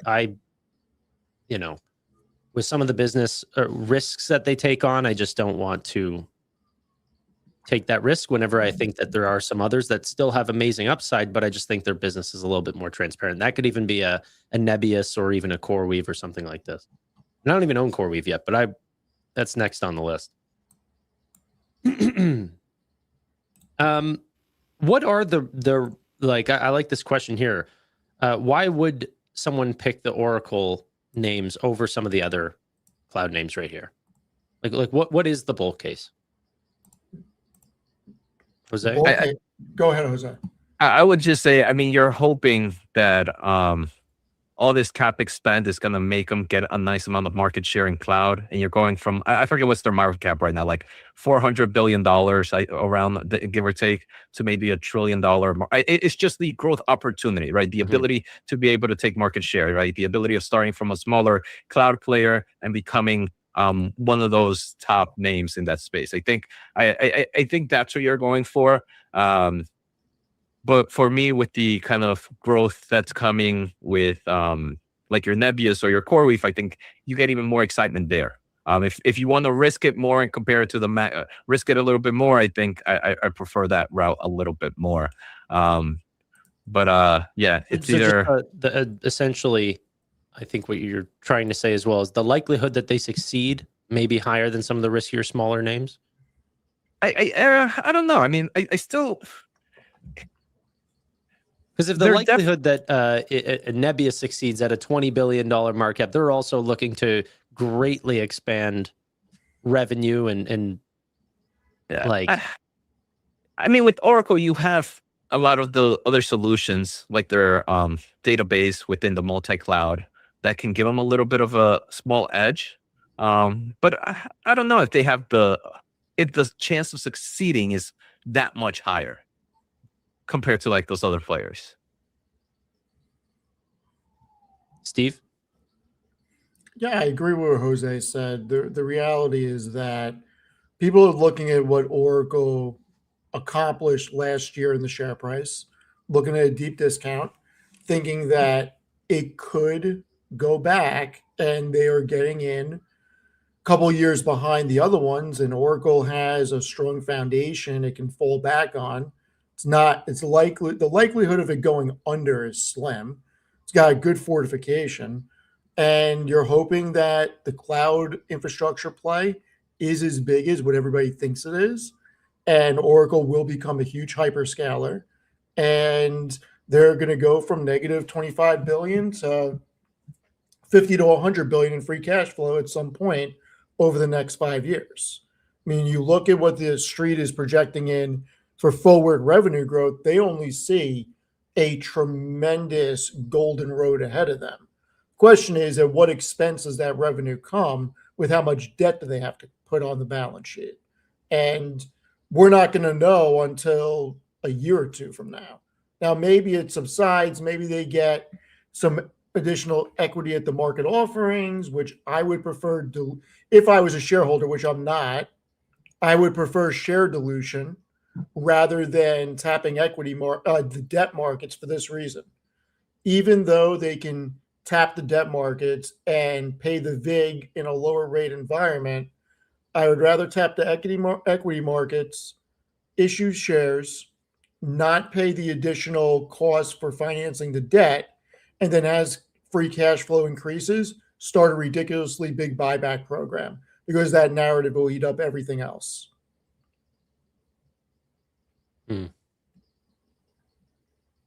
Very interesting name. 2 quarters from now might shock the stock in a positive or negative way when they give us CapEx for next fiscal year, because they didn't want to talk about that in this call. Right. Do you think they give that in Q4 or next quarter? Possibly, yeah. Yeah, because this is Q3 fiscal year 26, right? Yeah, so next quarter. Yeah, probably. I mean, the market will be screaming for it. If they don't give it, there would be. I don't think that would do very well for the stock. I don't know. I just think obviously there's different use cases and everything, but if like Steve always says, $1 of revenue is $1 of revenue, $1 of earnings is $1 of earnings. Like I look at Google, Google Cloud Platform with other existing businesses to diversify, faster growth on the cloud. They're investing heavily. Like they want their market share to increase as well. Obviously, the market cap today is extremely different at nearly 3 trillion or whatever. But if you're looking and protection, I think Oracle scares the crap out of me versus a name like Google. And if you want growth at all costs, go for a Nebius or even some of the other smaller neoclouds. That's at least the way that I'm playing it. Yeah. I think at one point Oracle was pretty exciting, just because like the forward PE ratios or multiple for Oracle was like at like 19, low 20s, when like most of the Mag 7 was like in the high 20s and low 30s. But now it's a very different environment where a lot of these Mag 7s are sub 25 forward PE ratio, like we saw NVIDIA's at 22. I think Microsoft is sub 25. I think most players are in the sub 25 next 12 months PE ratio. And at that moment, it's like that thesis doesn't play out anymore. Very similar to what you mentioned, Tanner. I feel safer and a great valuation with a lot of these Mag names. It sounds boring, but I like boring right now. And I'm not just playing boring. Like, these are free cash flow generative businesses. Is it too much to ask for to make $1? I don't know. While expanding aggressively. I think Steve brought up that point very well. All right. Is there anything else that you guys want to add before we get going?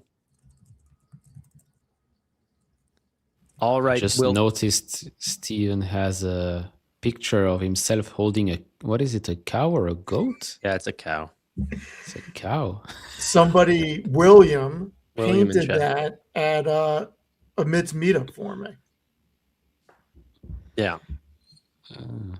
He also said that he was going to make me a pair of underwear that I could fit an ice pack in for my saunas. For sauna time? Yeah. So I could ice the boys. There you go.